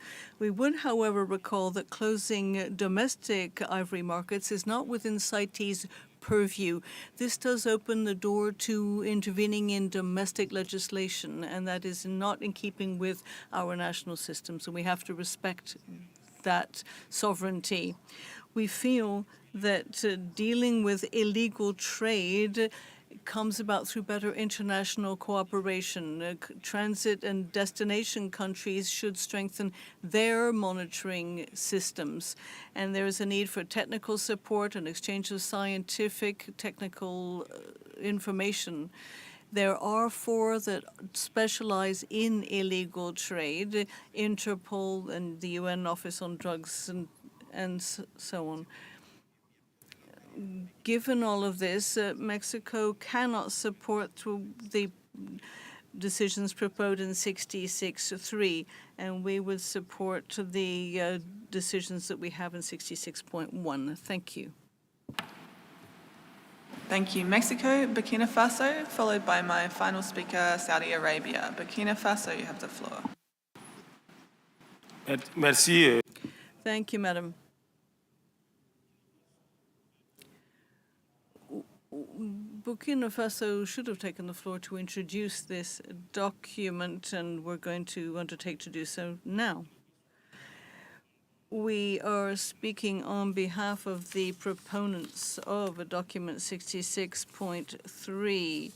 Some of the proponents have already supported it. I'm referring to Benin, Burkina Faso, Equatorial Guinea, Ethiopia, Gabon, Liberia, Niger, Senegal, and Togo.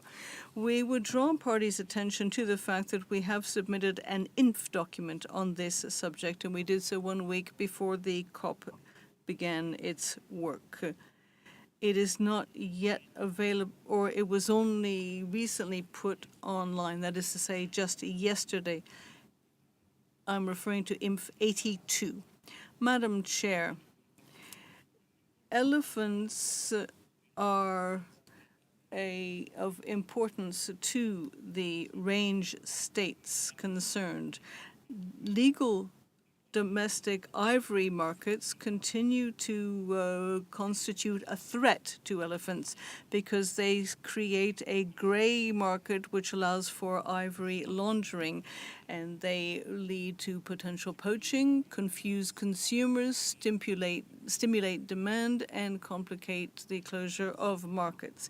In 2016, at CoP19, Resolution COP1010 was amended in order to recommend, as a matter of urgency, that domestic ivory markets be closed because they contribute to poaching and illegal trade.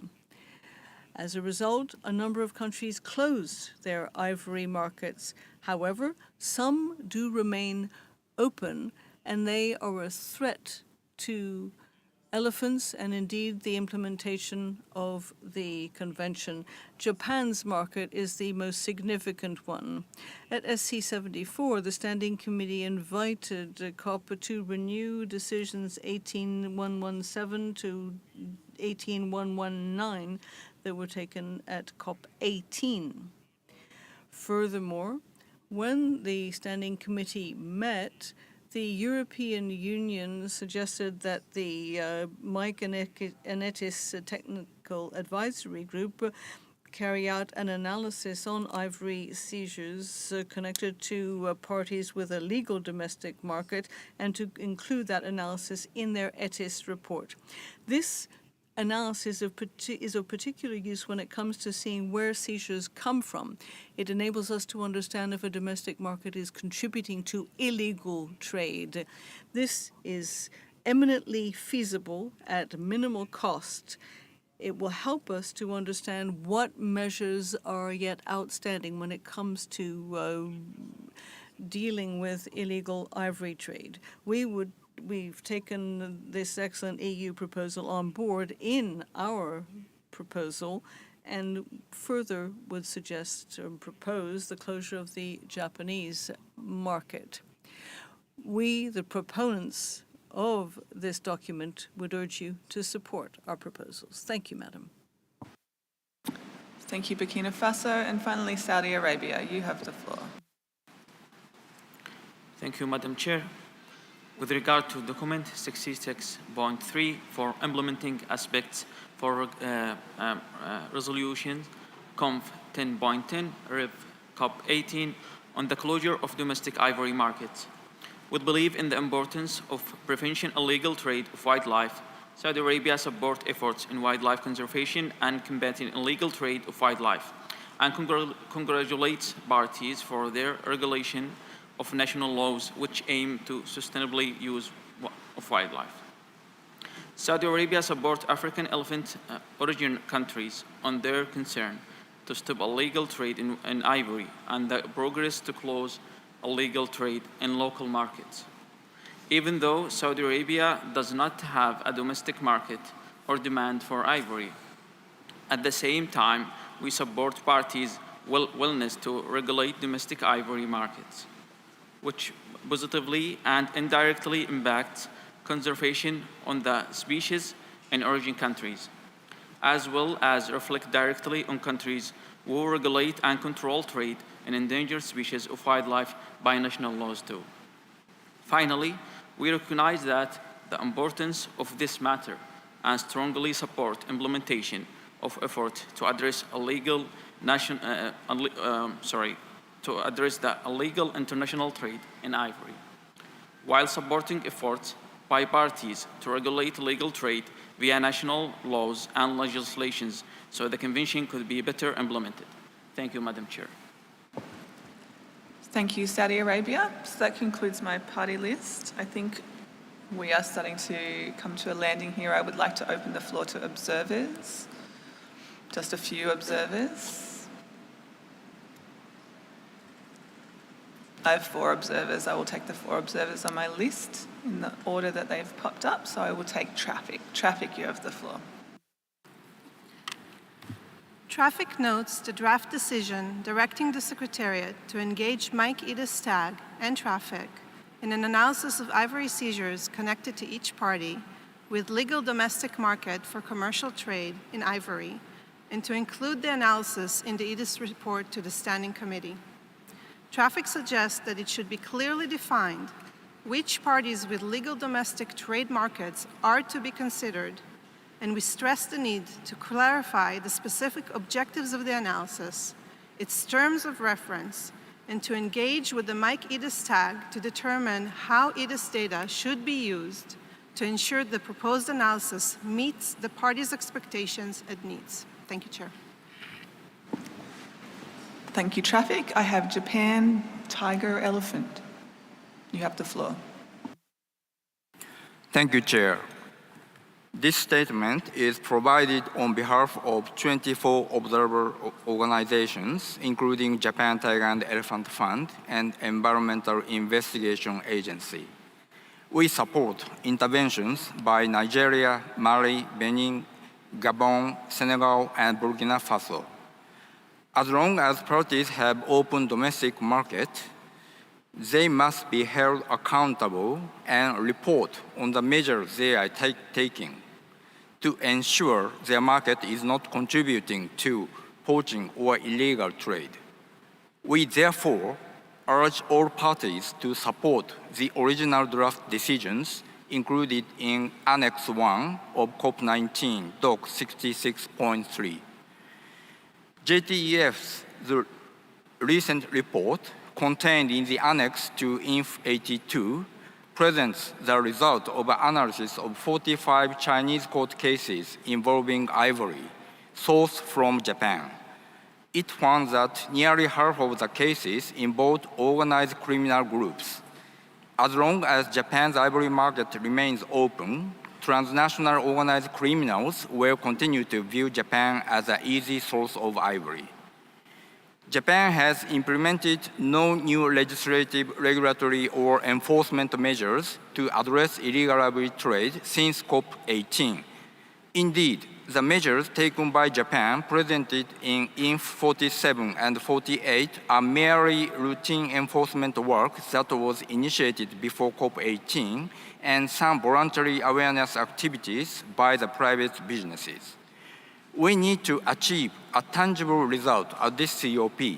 Japan's domestic legal market is clearly contributing to illegal international trade in ivory.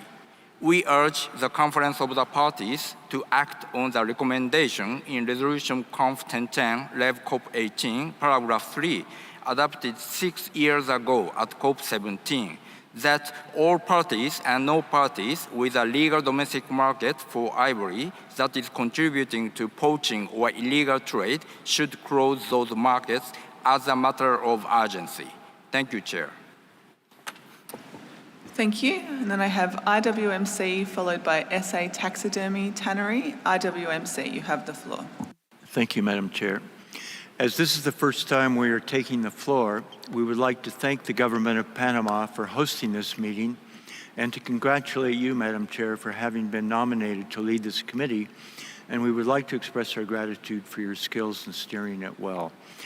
I'm speaking on behalf of IWMC, World Conservation Trust, and several other organizations, the list of which will be provided to the Secretariat.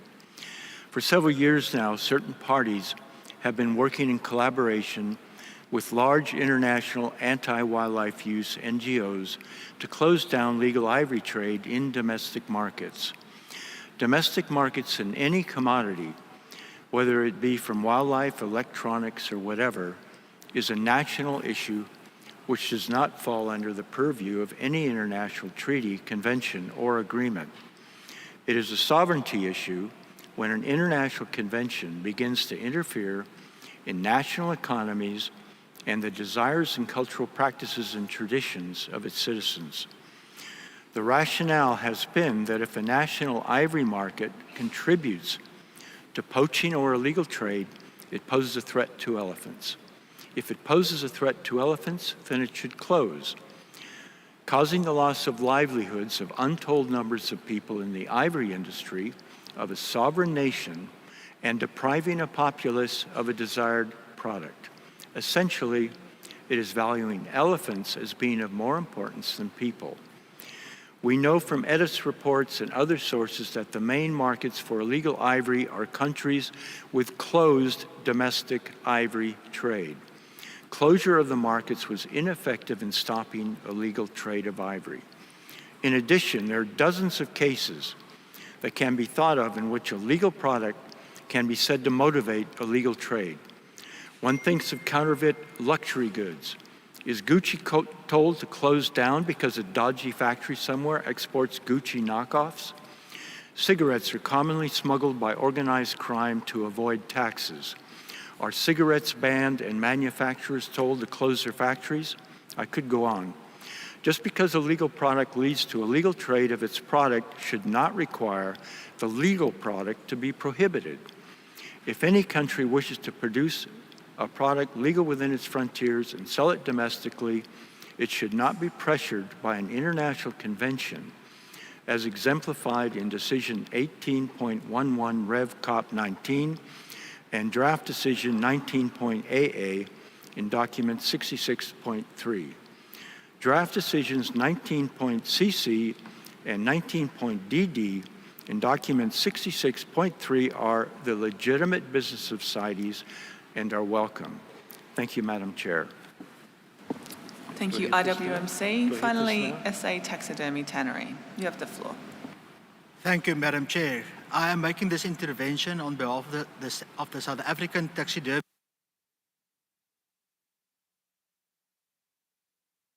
Technicians, can you get, thank you. As well as SUCO and several other organizations, representing 100,000 businesses and individuals, supporting over 400,000 livelihoods. The domestic ivory market is a national issue and not in line with the mandate of CITES. That is the Convention on International Trade in Endangered Species. The elephants' populations in Southern Africa are not endangered.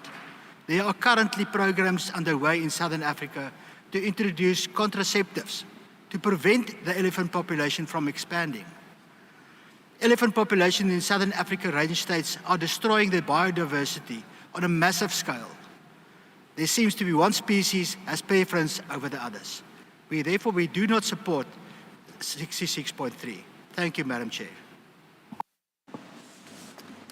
Thank you. And with that, I think we have we've landed somewhere, I think, here. I'm going to take just one moment because I think it's reasonably clear to me where we should go, and I'll come back to you.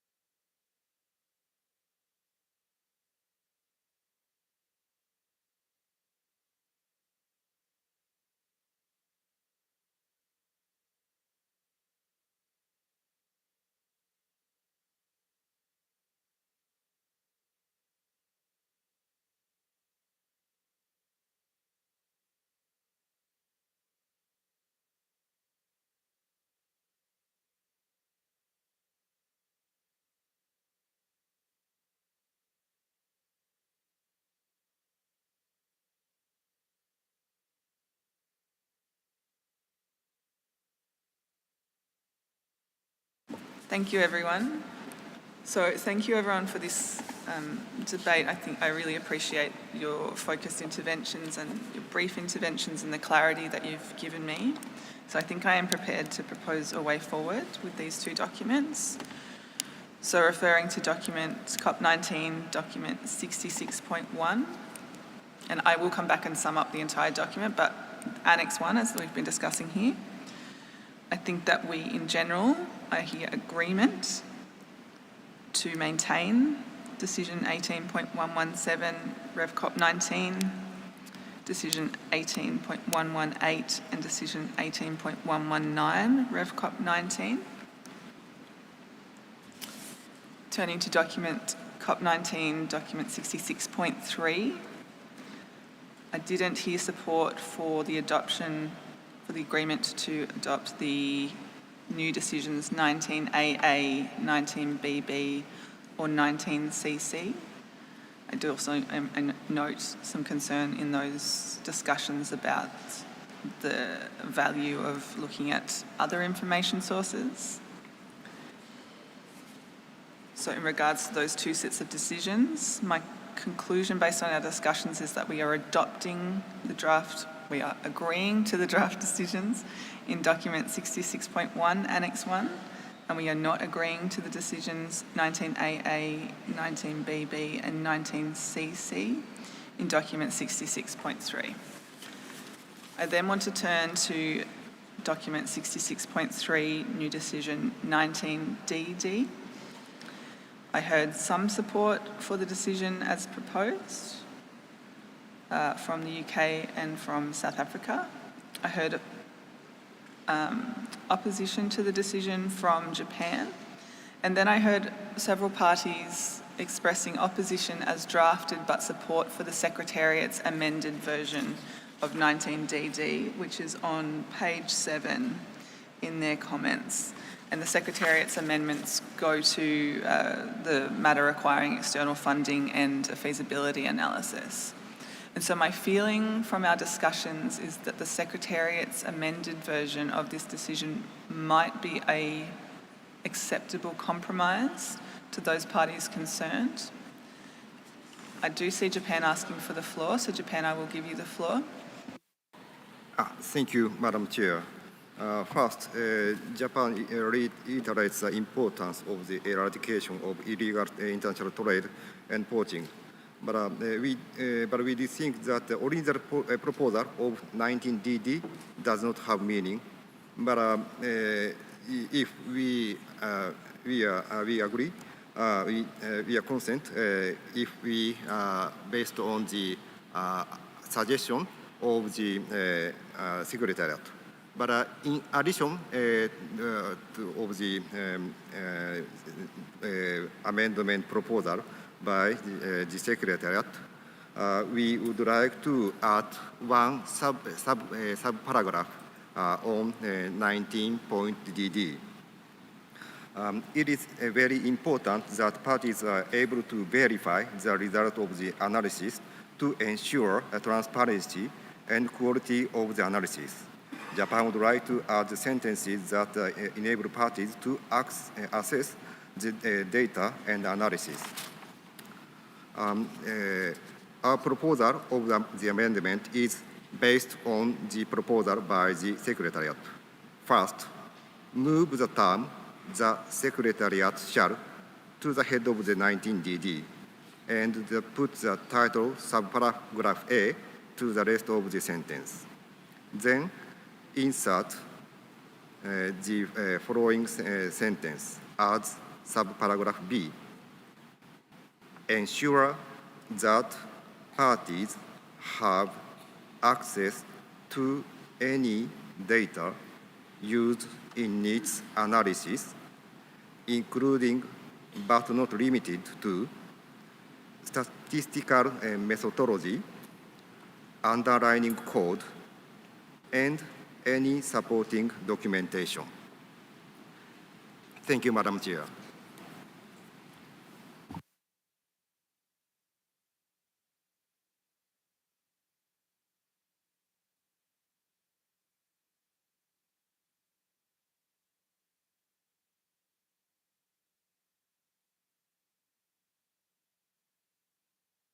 Thank you, Japan. We have that.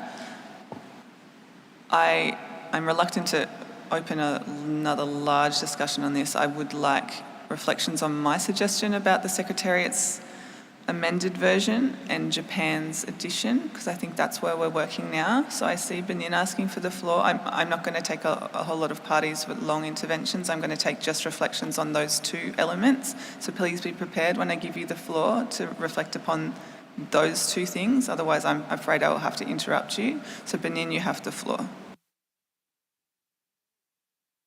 Merci, Madame. Thank you, Madam Chair. I'll be brief. Benin supports the decision 19DD as set out in 66.3 and not the amendments introduced by the Secretariat. Thank you. Thank you, Benin. Zambia.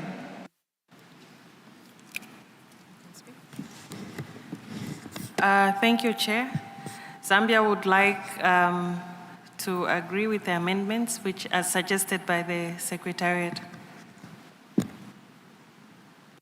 Thank you. These are the types of interventions I am seeking. Bolivia, you have the floor.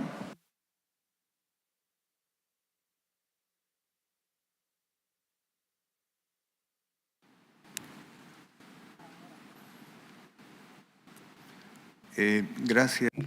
Thank you, Madam Chair. Bolivia supports Japan's amendment.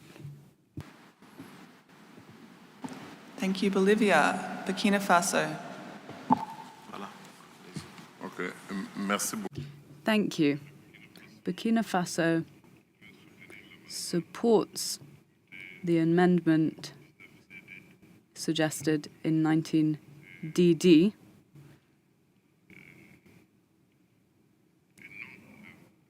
as set out in the document, and not the Secretariat's amendment. Now, as we're talking about elephants and ivory, we would like to draw your attention to some comments about the fact that our convention should not be dealing with issues related to domestic ivory markets. A number of states are aware that their ivory does not always come from legal sources. So this is perhaps a gap when it comes to the CITES Convention, and we should look at it very closely, because it's inadmissible that ivory stocks end up in countries which are not range states, knowing that this can have a negative impact on the conservation of such species. Thank you. Thank you, Burkina Faso. So on the Secretariat's amendments and Japan's amendments, I'm taking a few more comments. Botswana, followed by Kenya. Thank you, Chair. Botswana would be amenable to go with the amendments as suggested by the Secretariat and the amendments proposed by Japan. Thank you. Thank you, Botswana. That's very clear. Kenya, you have the floor. Thank you, Madam Chair. Madam Chair, first, you did indicate that there was no support on document 66.3, but I think from our standpoint, there was a general support on some support, significant actually, on that document. But on the specific question, we'll, on 19.DD, we'll support the retention as it is without subjecting it to external funding as proposed by the Secretariat. So we are not supporting the amendments, and also I think without written submission by Japan, I think is done significant write-up. We are unable to support what they are proposing. I don't even know what they are proposing. I would be happy to read, thank you, Kenya. I would be happy to read Japan's amendment. I'm closing my list, by the way. I already have a number of parties, and I would appreciate your responses being directed to these comments. I will read Japan's amendments as I quote it. Japan will let me know if I have it wrong. So Japan is suggesting that there is a chapeau added, which says the Secretariat shall, and then we would carry on with the rest of the paragraph with the Secretariat shall removed. And then they're proposing a subparagraph B that says, ensure that parties have access to any data used in its analysis, including but not limited to statistical methodology, underlying code, and any supporting information. So I will take reflections on the Secretariat's amendments with Japan's amendments from Mali, followed by South Africa. Mali, you have the floor. Merci bien, Madame. Thank you, Madam Chair. As you've heard from various speakers who've set out specific arguments on this item, Mali, which supported the proponents of this document, well, we are also an African elephant range state, and therefore Mali supports the adoption of Decision 19DD in document 66.3 and rejects Japan's amendment. Thank you. Thank you, Mali. South Africa, followed by Gabon. Thank you, Chair. South Africa will accept the amendment from the Secretariat with the amendment by Japan. Thank you. Thank you, South Africa. Gabon, followed by Niger. Gabon, you have the floor. Thank you, Madam Chair. Gabon reiterates once again the emergency of undertaking an analysis of countries who have not closed their domestic trade in ivory. Therefore, we support the adoption of Decision 19DD in document 66.3 without the amendments proposed by the Secretariat, which would only delay the implementation thereof. Thank you. Thank you, Gabon. I'll see Nigeria, followed by Namibia, and then Cambodia, and those are my parties. So Niger, you have the floor.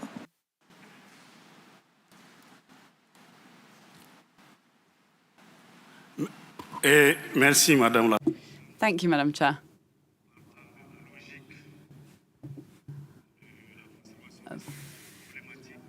Based on the rationale behind ensuring the conservation of this flagship species, which we are undertaking thanks to financial support, we support the initial proposal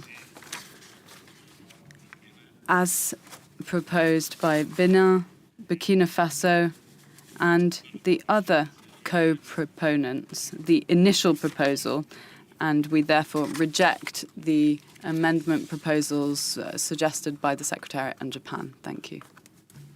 Thank you, Niger. Namibia, followed by Cambodia. Namibia, you have the floor.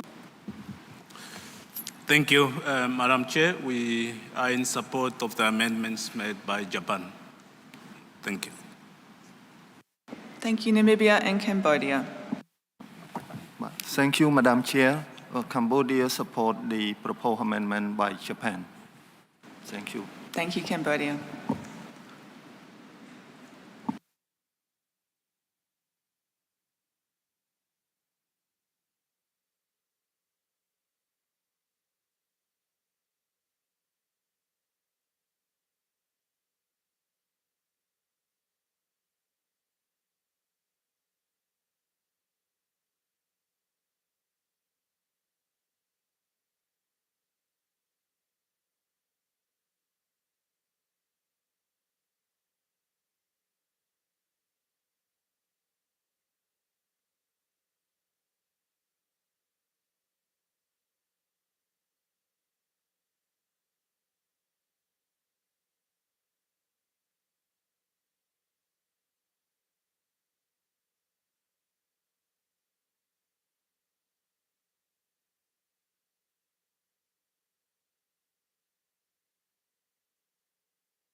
Thank you, everyone, and thank you for your indulgence on going back around on this. It's clear we are still divergent. We don't have strong consensus on this. My feeling is that overall, noting that we've heard from a number of proponents for this paper supporting their original proposal, that we do have majority support, I say that hesitantly, we do have some support for the amended Decision 19DD as amended by the Secretariat and as further amended by Japan. So based on my reading of the room, I would propose that that is the way that we will move forward with this. I see European Union asking for the floor. European Union. Thank you, Madam Chair. Just to clarify the position of the EU and its 27 member states, we support the amended version from the Secretariat, but we do not support the additions made by Japan. We feel that the CITES code and the statistical methodology and the data used is available, so there's no need to have this additional sentence added. Thank you. Thank you, EU.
Thank you, everyone. So with that clarification provided by the EU on behalf of their member states, it's my conclusion that the support is actually for the decision as amended by the Secretariat without the amendments proposed by Japan. So we have a number of parties who've spoken in favour of that. I am proposing that that would be the way forward.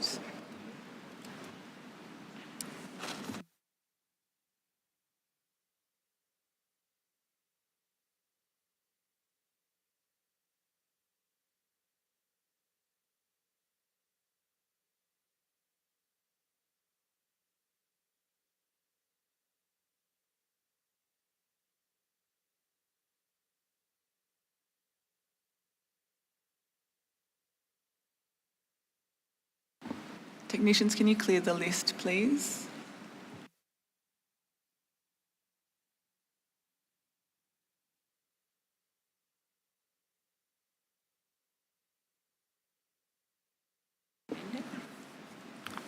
So I'll just repeat that my conclusion at this point is that there is support for 19DD as amended by the Secretariat. So the version that you will see on page 7 of document 66.3. I would like to suggest we can move forward with that as our conclusion.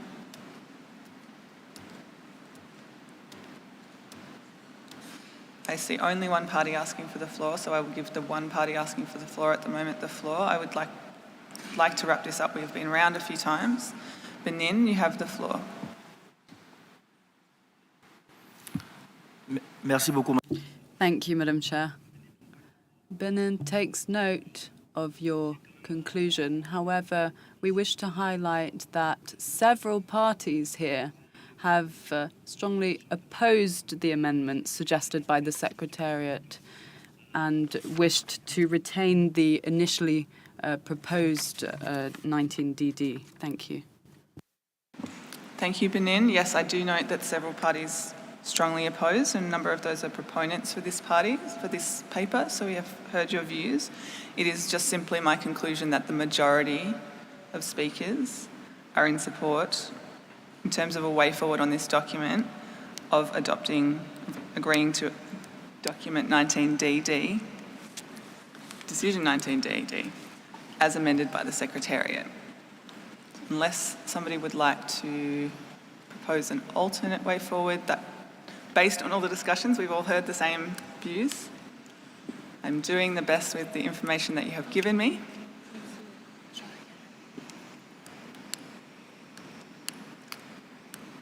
Do you see, Liberia, is your comment with an alternate way forward based on the discussions we've had? Yes, thank you, Madam Chair. I believe my comment will be the ultimate way forward, because my feeling is that many parties are supported the proponents, and then and then 19DD, and then you are coming up with the secretarial position. So the way forward, I think we should subject this document to a vote. Yeah. Thank you. Thank you. Thank you, Liberia. Does anyone who has requested the floor oppose the proposal by Liberia? I think we have a call for a vote from Liberia, and the rules of procedure are clear that if there's a call for a vote, then that is what we do. So I will give us all a few minutes. If you have to gather your people, scoot in from next door, get your cards in order. I will give you a minute or two. Technicians, I think we can clear the list, please.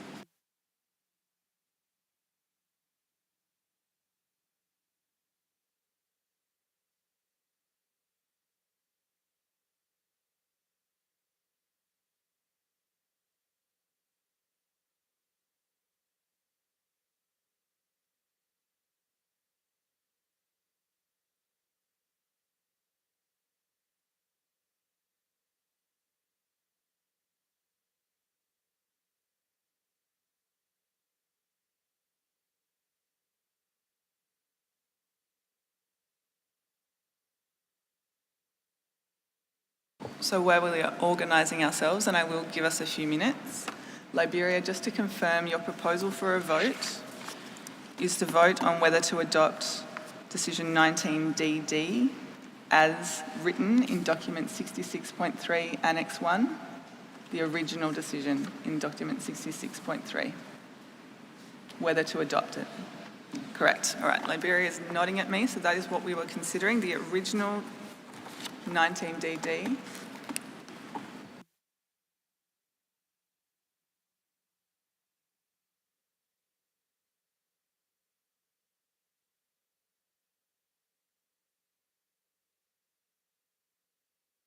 Press my button. So voting procedures, those who were here yesterday will know that we need everyone who's not a party representative out of the party area, and everybody who is a party representative seated, please. We need media and anyone with cameras to the rear of the room or inside the media area, please. With everyone who wishes to vote with their voting cards in their machines.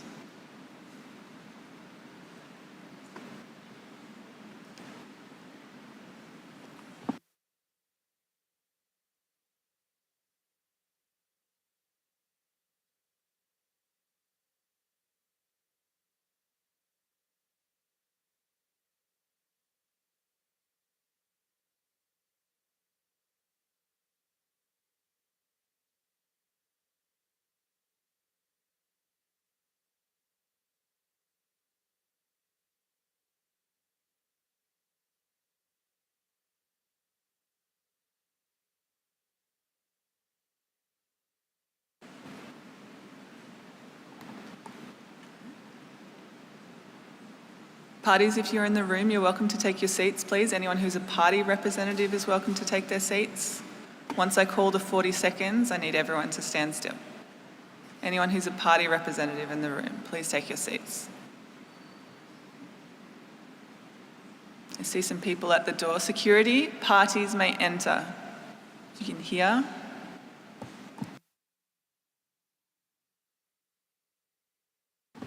Thank you. We're having some clarity from the Secretariat for the people waiting at the door. South Africa, would you like the floor while we're waiting? Thank you. South Africa, you have the floor. Thanks, Chair. I would just like to request that you repeat what we are voting for, so we are clear what we're voting for, yes or no. Thanks, Chair. I certainly will. South Africa, European Union, you're also requesting the floor. Thank you, Chair. We have a point of order. Apparently, some of the EU member states are not being let into the room. this Thank point you, in Your time. Thank opinion. you. The Secretary General has approached the back of the room to make sure that parties who are there can get in.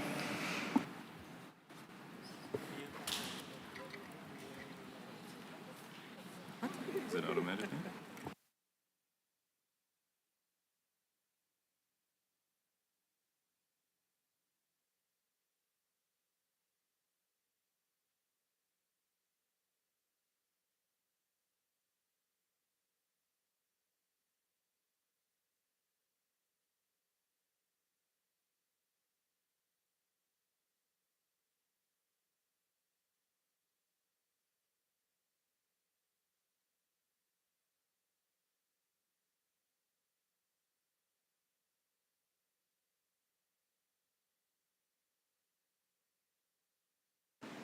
Thank you, everyone. We'll clarify with security about the arrangements.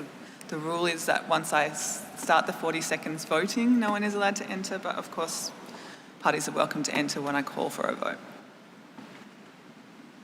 So it looks like most people in the room are comfortably in their seats, so I am going to begin. So as South Africa has requested, I will repeat what we are voting on. Liberia has called for a vote on the adoption of draft decision 19DD directed to the Secretariat as outlined in CoP19 document 66.3 Annex 1. So that is the original language proposed by the proponents on document 66.3. If you vote yes, you wish for this decision, for us to agree to this decision. If you vote no, you do not wish for the committee to agree to this decision. I hope that's clear.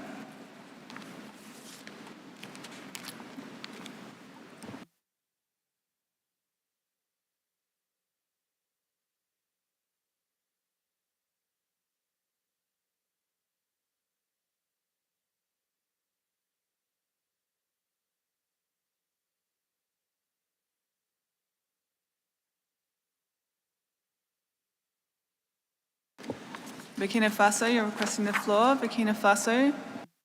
Je voulais dire que Thank you. I'm afraid that I'm not at all clear what we're voting on, Madam. Thank you.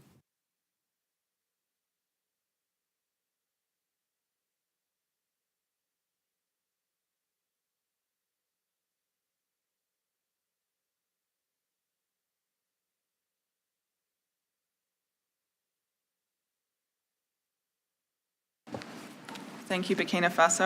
I will go again. So my proposal had been to consider agreeing to the Secretariat's amended Decision 19DD. Liberia has not agreed with me and has proposed an alternate way forward, that we vote on the original draft Decision 19DD contained in Annex 1 of document 66.3. So the original decision 19DD that you and your co-proponents proposed, your original text, we are voting on whether or not to agree to accept that decision. If you vote yes, you want us to agree to that decision. If you vote no, you want us not to agree to that decision. So we're going back to the original text in the annex and making a decision on that.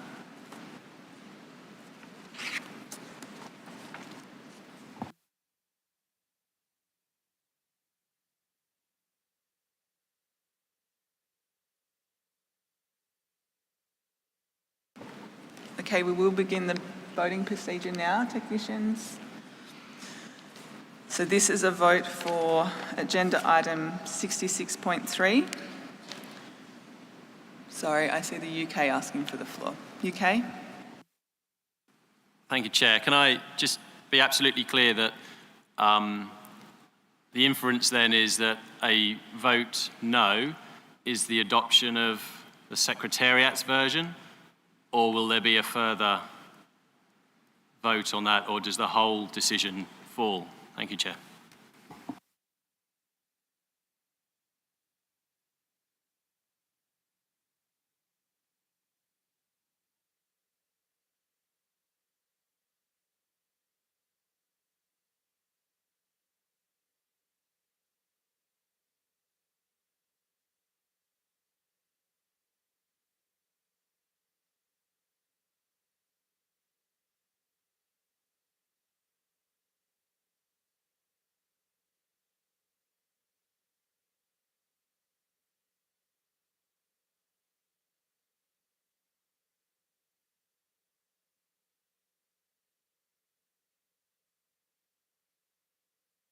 Thank you, UK. That's a helpful clarity.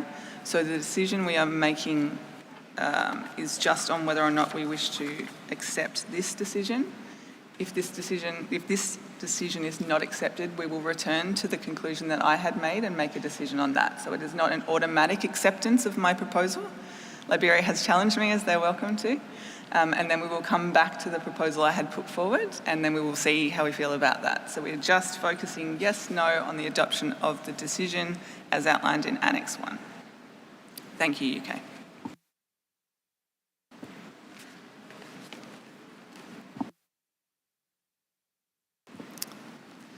Israel, you have the floor. Would the chair kindly read the text of the decision that we're voting on? You would like the text? Sure. So I'm reading from the final paragraph on page 8 of Annex 1 of 66.3. It is the decision directed to the Secretariat, which reads 19DD.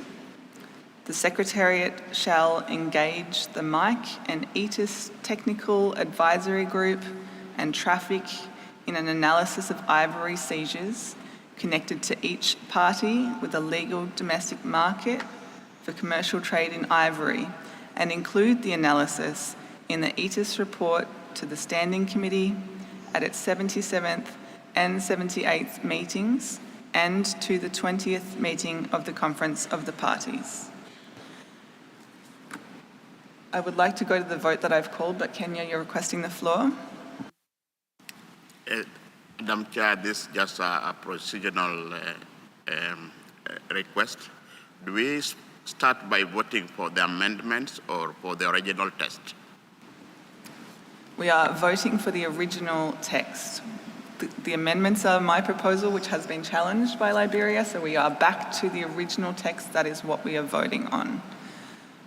I'm going to take one more intervention because I've already called a vote. Antigua and Barbuda, do you have a point to make? Thank you, Mr. Chair. Some clarity. Israel has just asked for the text for what we're voting on. I'd like to make a comparison. So I'm asking for the text as amended by the Secretariat so that I can weigh both before I vote. Thank you, Antigua and Barbuda. Both are included in document 66.3. It is the decision 19DD on page 8, and the Secretariat has provided their amended version on page 7 of document 66.3. So you have them before you. I will propose to move on with the vote that I've called. So I'll start again. This is a vote on document CoP19 66.3. The voting type is by normal vote. The vote of the European Union will be cast by the individual member states. Since this is a vote on a substantive matter, the decision will be adopted by a 2/3 majority.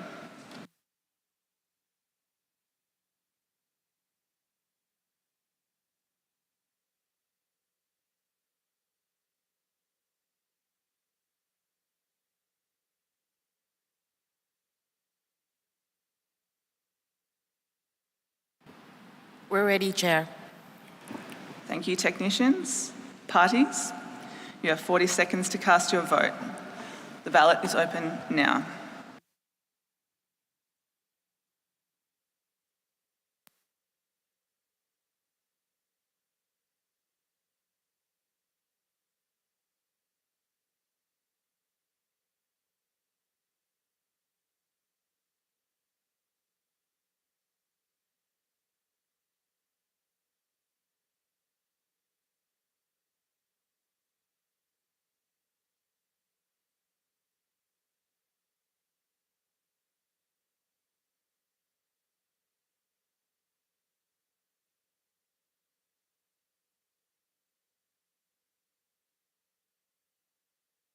Forty seconds are up.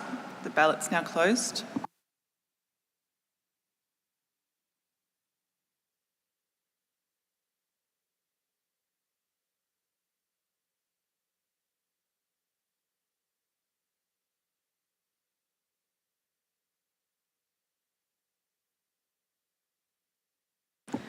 Technicians, please show the result on the main screen.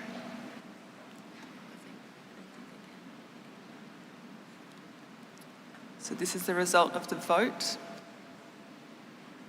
We have 39 votes yes, 58 votes no, and 5 abstentions. This means the vote is not adopted by a 2/3 majority.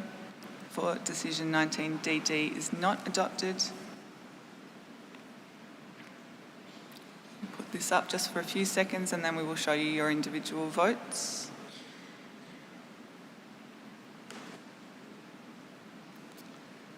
Please show the individual votes of the parties on the screen now.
Thank you, everyone. I hope you've had time to see your individual votes. They will, of course, be recorded in the summary record. So, as I indicated when the UK sought for clarity, we'll now return to my conclusion that it's my view, based on our discussions, that the committee would accept the Secretariat's amended decision 19DD as proposed by the Secretariat. Japan, you have the floor. Thank you, Madam Chair. In the spirit of the compromise, we accept Madam Chair's decision to adopt 19DD amended by Secretariat. But Japan sincerely hopes that transparency will be ensured if new analysis to be conducted as suggested in the amendment 19.DD. Thank you, Madam Chair. Thank you, Japan, and thank you for your compromise. I think with that, we can move on. I will come back, as I promised, to how we have our conclusion there on document 66.3. I did promise to come back to document 66.1, just run through all of our decisions for clarity and so that we have it all clear on the record.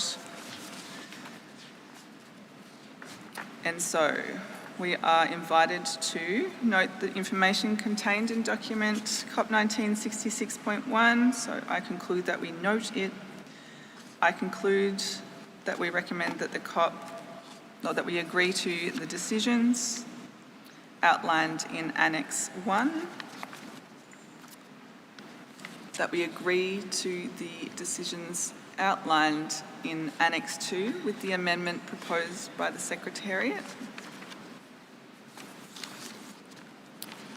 that we agree to the adoption of the decisions in Annex 3 with the amendments that I outlined earlier, which go to the redirection of the decisions to parties rather than Asian elephant range states, that include in decision 19AA the amendment from Sri Lanka to include collaboration with range states and other stakeholders, that include the amendment from the UK to delete the word minimum from 19AAB. I hope it's clear. I've run through these earlier, but just for the sake of the record, that includes in 19AA the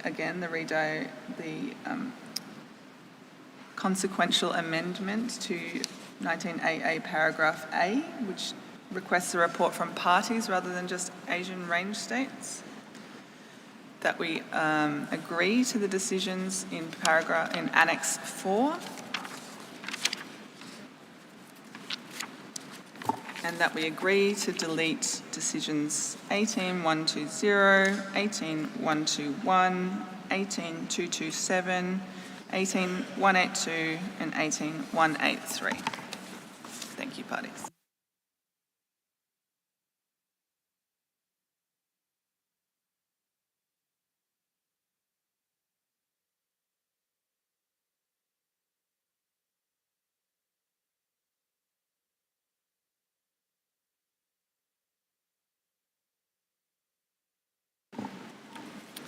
Okay, we will move on to CoP19 document 66.7. I would at least like to have this introduced before we break for lunch so that we can come back and discuss this further. So CoP19 document 66.7, review of the National Ivory Action Plan process. This document has been submitted by Malawi, Senegal, and the United States of America. I'd like to invite one of the proponents. I see Malawi asking for the floor. Malawi, you have the floor.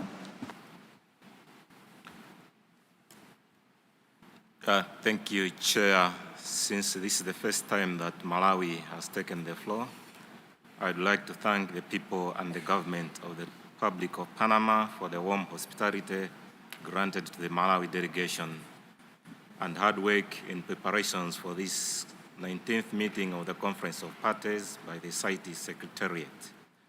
We also congratulate you on your appointment as chair of the committee. Further, I thank you for the opportunity to introduce document CoP19 Doc 66.7 on the review of the National Ivory Action Plan process. The National Ivory Action process was launched in 2013 in response to the elephant poaching crisis. The need to address ivory trafficking was an urgent matter of concern, and the then existing CITES recommendations were proving ineffective in controlling the illegal killing of elephants and the illegal ivory trade. Madam Chair, as an African elephant range state and party formerly in the NIAP process, we strongly support the aims on the process. However, in the agency to address the poaching and illegal ivory trade crisis, the need for a provision requiring an assessment of the program's effectiveness was overlooked. Consequently, the NIAP process has never been systematically evaluated to identify the gaps in the process that would reduce its effectiveness. Currently, major discrepancies exist for how often parties under the NIAP process are expected to update their action plan. Non-reporting and red submission of reports that miss the deadline for consideration at standing committee meetings has also been an issue. Furthermore, we believe that there is need for better alignment between compliance procedures under NIAP and other Article 13 processes, as well as better alignment between reporting requirements under NIAP and those of the annual illegal trade report, the elephant trade information systems, and stockpile reporting.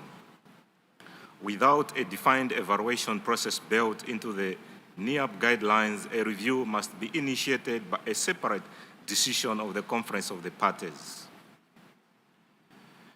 The proposal for this review contained in our document, subject to external funding, would direct the Secretariat in consultation with the Standing Committee to contract a consultant to conduct a review of NIAP and its associated guidelines. The review would be presented to the Standing Committee, which would determine whether additional evaluation is required and would prepare a report recommending updates to the NIAP process for consideration of the Conference of the Parties at its 20th meeting. In order to ensure that the review of the NIAP process results in strong recommendations and needed improvement to the process, We also recommend an additional instruction in draft decision 19.cc, directing the Standing Committee to develop clear terms of reference to guide the recruitment of an external consultant and the review of the NIAP process, drawing from the considerations raised in paragraph 7. We acknowledge that this additional instruction may result in changes to the timeline contemplated in the draft decisions in the document, and so would recommend amending the timeline in the draft decisions as appropriate. Madam Chair, in conclusion, we agree with the Secretariat's suggested amendments with expected review outputs contained in paragraphs A1 and A2, namely considerations of the need for a systematic and regular review of the NIAP process to ensure that it remains up to date with future developments and development of recommendations to facilitate alignment of the NIAP process with existing compliance measures, and we support the Secretariat's suggested amendments to these two paragraphs. We appreciate your consideration and welcome your support in calling for this review. Thank you, Madam Chair. I submit. Thank you, Malawi. We have about 5 minutes left. I would like to take some interventions, but I would note that Malawi has indicated that the proponents are supportive of the Secretariat's amendments to Decision 19AA, paragraph A, little I, and little II, and paragraph B. So I would suggest that we begin our discussions reflecting upon that amendment in addition to decisions 19BB and 19CC from the proponents. So we'll take, I have time for 3 interventions and I have 3 parties on my board, so please no one else adds you to the board. We will come back and I will reopen my list. So I will take Liberia, followed by Senegal, followed by the United States, and I would ask you to keep your interventions to 2 minutes so we can finish on time. Thank you, Liberia. Well, thank you, Madam Chair. And also thank you for the craft of this document and the presenter of Malawi. And even those who submitted the United States of America and the other proponents of this document. And we strongly support this as Liberia because looking back at the NIAP process that was created 10 years ago, we have noted that there have been no straightforward mechanism for the process for it to be reviewed regularly to ensure that it remains fit for purpose, for its real purpose. So a review will provide a scope for revision of the guidelines to incorporate a mechanism for systematic review. So I submit. Thank you. Thank you, Liberia. Senegal, you have the floor. Thank you, Madam. Senegal, as a co-author of this proposal, supports it, of course. We do think that NIAPs could benefit from some improvements, and that is what Malawi has suggested, and that is why Senegal would invite parties to support this proposal. Thank you. Thank you, Senegal. United States of America. Thank you, Chair. The United States has consistently supported and has put much into its efforts for all to tackle the threat of illegal ivory trade and its negative effect on efforts to conserve elephants. As a co-sponsor of this document, we strongly support the proposed decisions and the additional draft decision directed to the Standing Committee, which was introduced by Malawi. The NIAP process was created in response to the elephant poaching crisis and the need to address ivory trafficking as an urgent matter of concern when then existing CITES recommendations were having little impact on controlling elephant poaching and the illegal ivory trade. We have been a supporter of the NIAP process from its beginning and continually to continue to strongly support its aims. However, in the urgency to address the problem, the need for a provision requiring an assessment of the program's effectiveness was overlooked, and we are calling for that review now in order to identify gaps and strengthen the process to ensure that it continues to meet its aims. We appreciate and commend the Secretariat and all of their diligent work supporting the NIAP process over the last decade, and congratulate the parties that have accomplished and are implementing their NIAPs. The recommendation in the document to provide a consultancy with external funds is intended to support the Secretariat and the parties in these important efforts. Therefore, we do not support the Secretariat's recommendation in paragraph 19AA Chapeau to conduct the review itself, and instead support the original recommendations in the document for an independent review. Thank you, Madam Chair. Thank you, United States.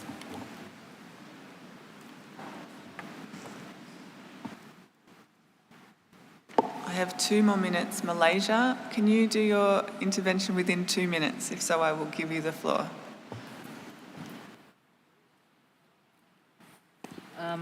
Madam Chair, Malaysia welcomes the document submitted by Malawi, Senegal, and the United States of America on the review of the National Ivory Action Plan process.